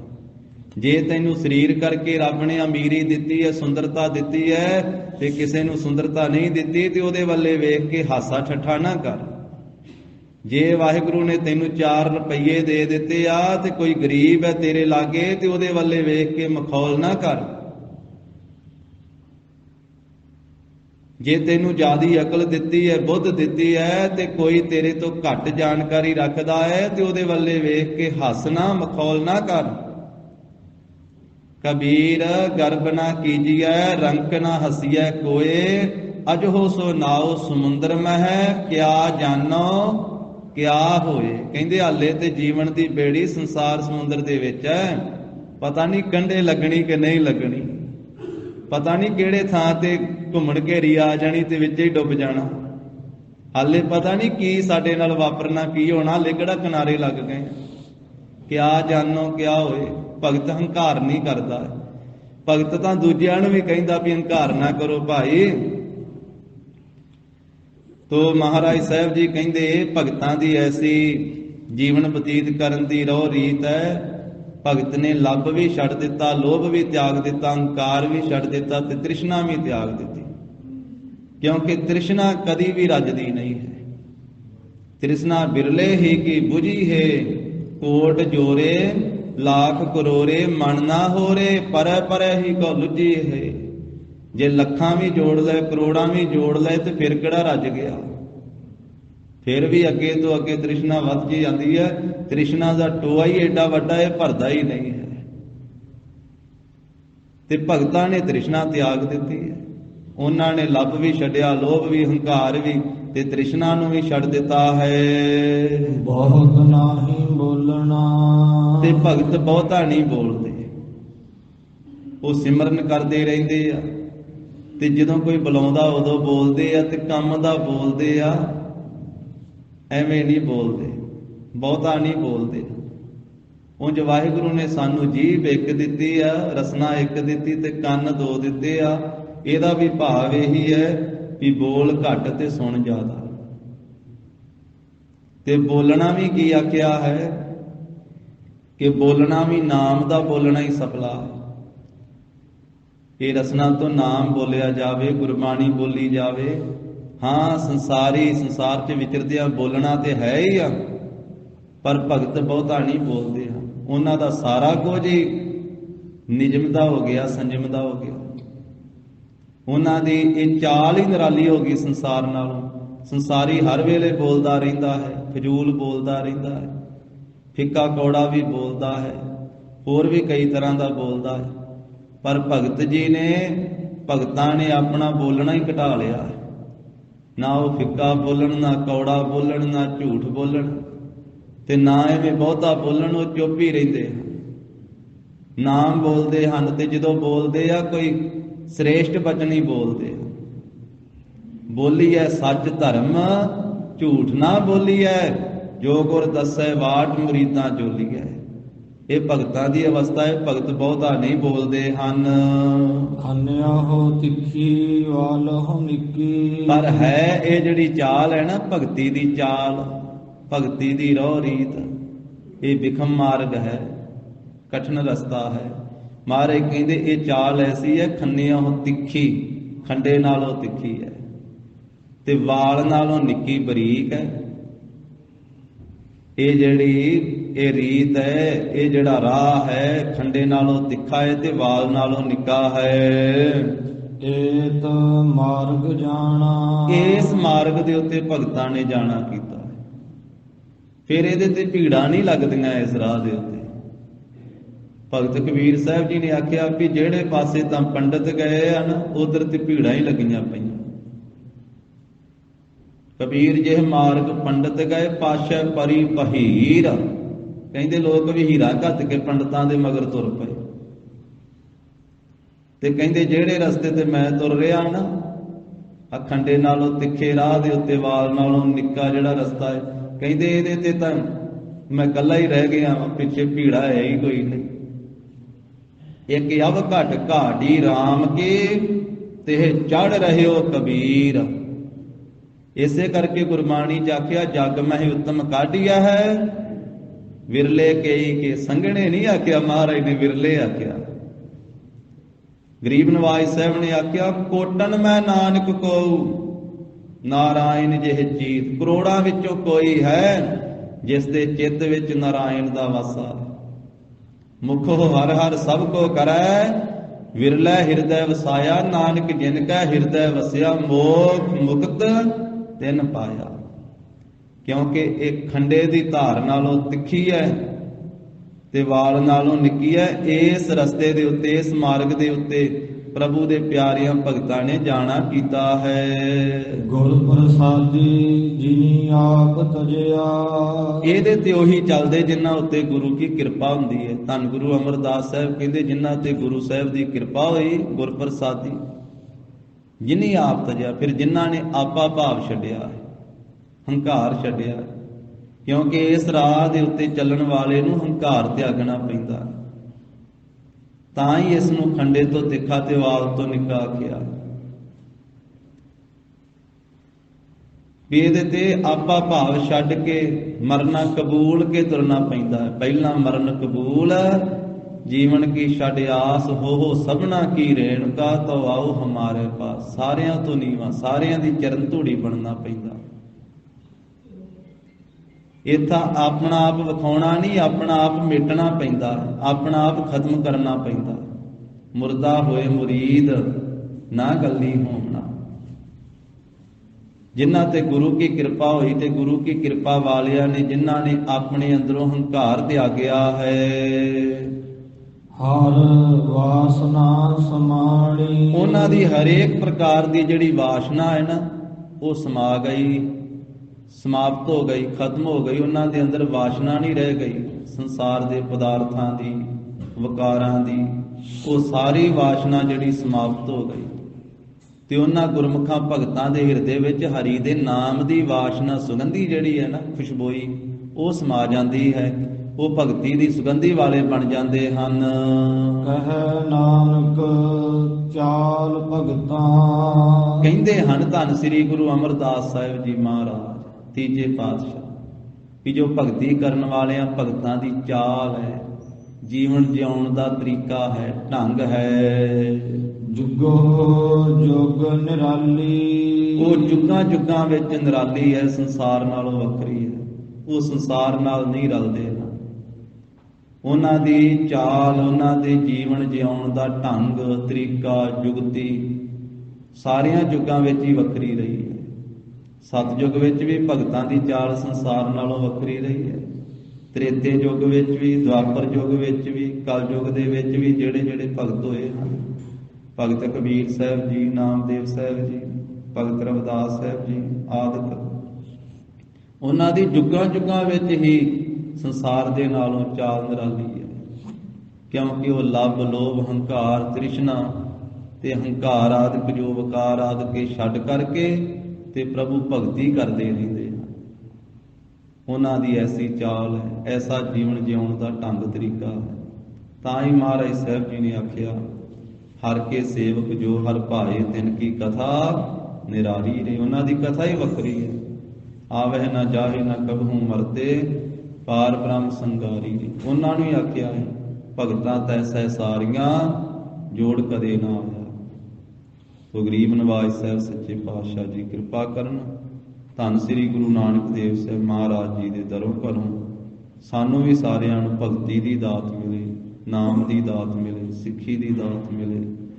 ਮਹਾਰਾਜ ਕਿਰਪਾ ਕਰਕੇ ਸਾਡੇ ਅੰਦਰੋਂ ਵੀ ਲੱਭ, ਲੋਭ, ਹੰਕਾਰ, ਤ੍ਰਿਸ਼ਨਾ ਇਹਨਾਂ ਵਿਕਾਰਾਂ ਨੂੰ ਮਹਾਰਾਜ ਮੇਟਣ, ਆਪਣੇ ਨਾਮ ਦੀ ਦਾਤ ਬਖਸ਼ਿਸ਼ ਕਰਨ। ਧੰਨ ਸ੍ਰੀ ਗੁਰੂ ਨਾਨਕ ਦੇਵ ਸਾਹਿਬ ਜੀ ਮਹਾਰਾਜ। ਭੁੱਲਾਂ ਚੁੱਕਾਂ ਦੀ ਸਤਿਗੁਰੂ ਜੀ ਗੁਰ ਸੰਗਤ ਜੀ ਖਿਮਾ ਦੇਣੀ। ਦੇਹੋ ਸੱਜਣੇ ਅਸੀਸ ਅੜੀਆਂ ਜਿਉ ਹੋਵੈ ਸਾਹਿਬ ਸਿਉ ਮੇਲ। ਗੁਰ ਪ੍ਰਸਾਦੀ ਜਿਨੀ ਆਪ ਤਜਿਆ ਹਰ ਵਾਸਨਾ ਸਮਾਣੀ। ਕਹਿ ਨਾਨਕ ਚਾਲ ਭਗਤਾਂ ਜੁਗ ਹੋ ਜੁਗ ਨਿਰਾਲੀ।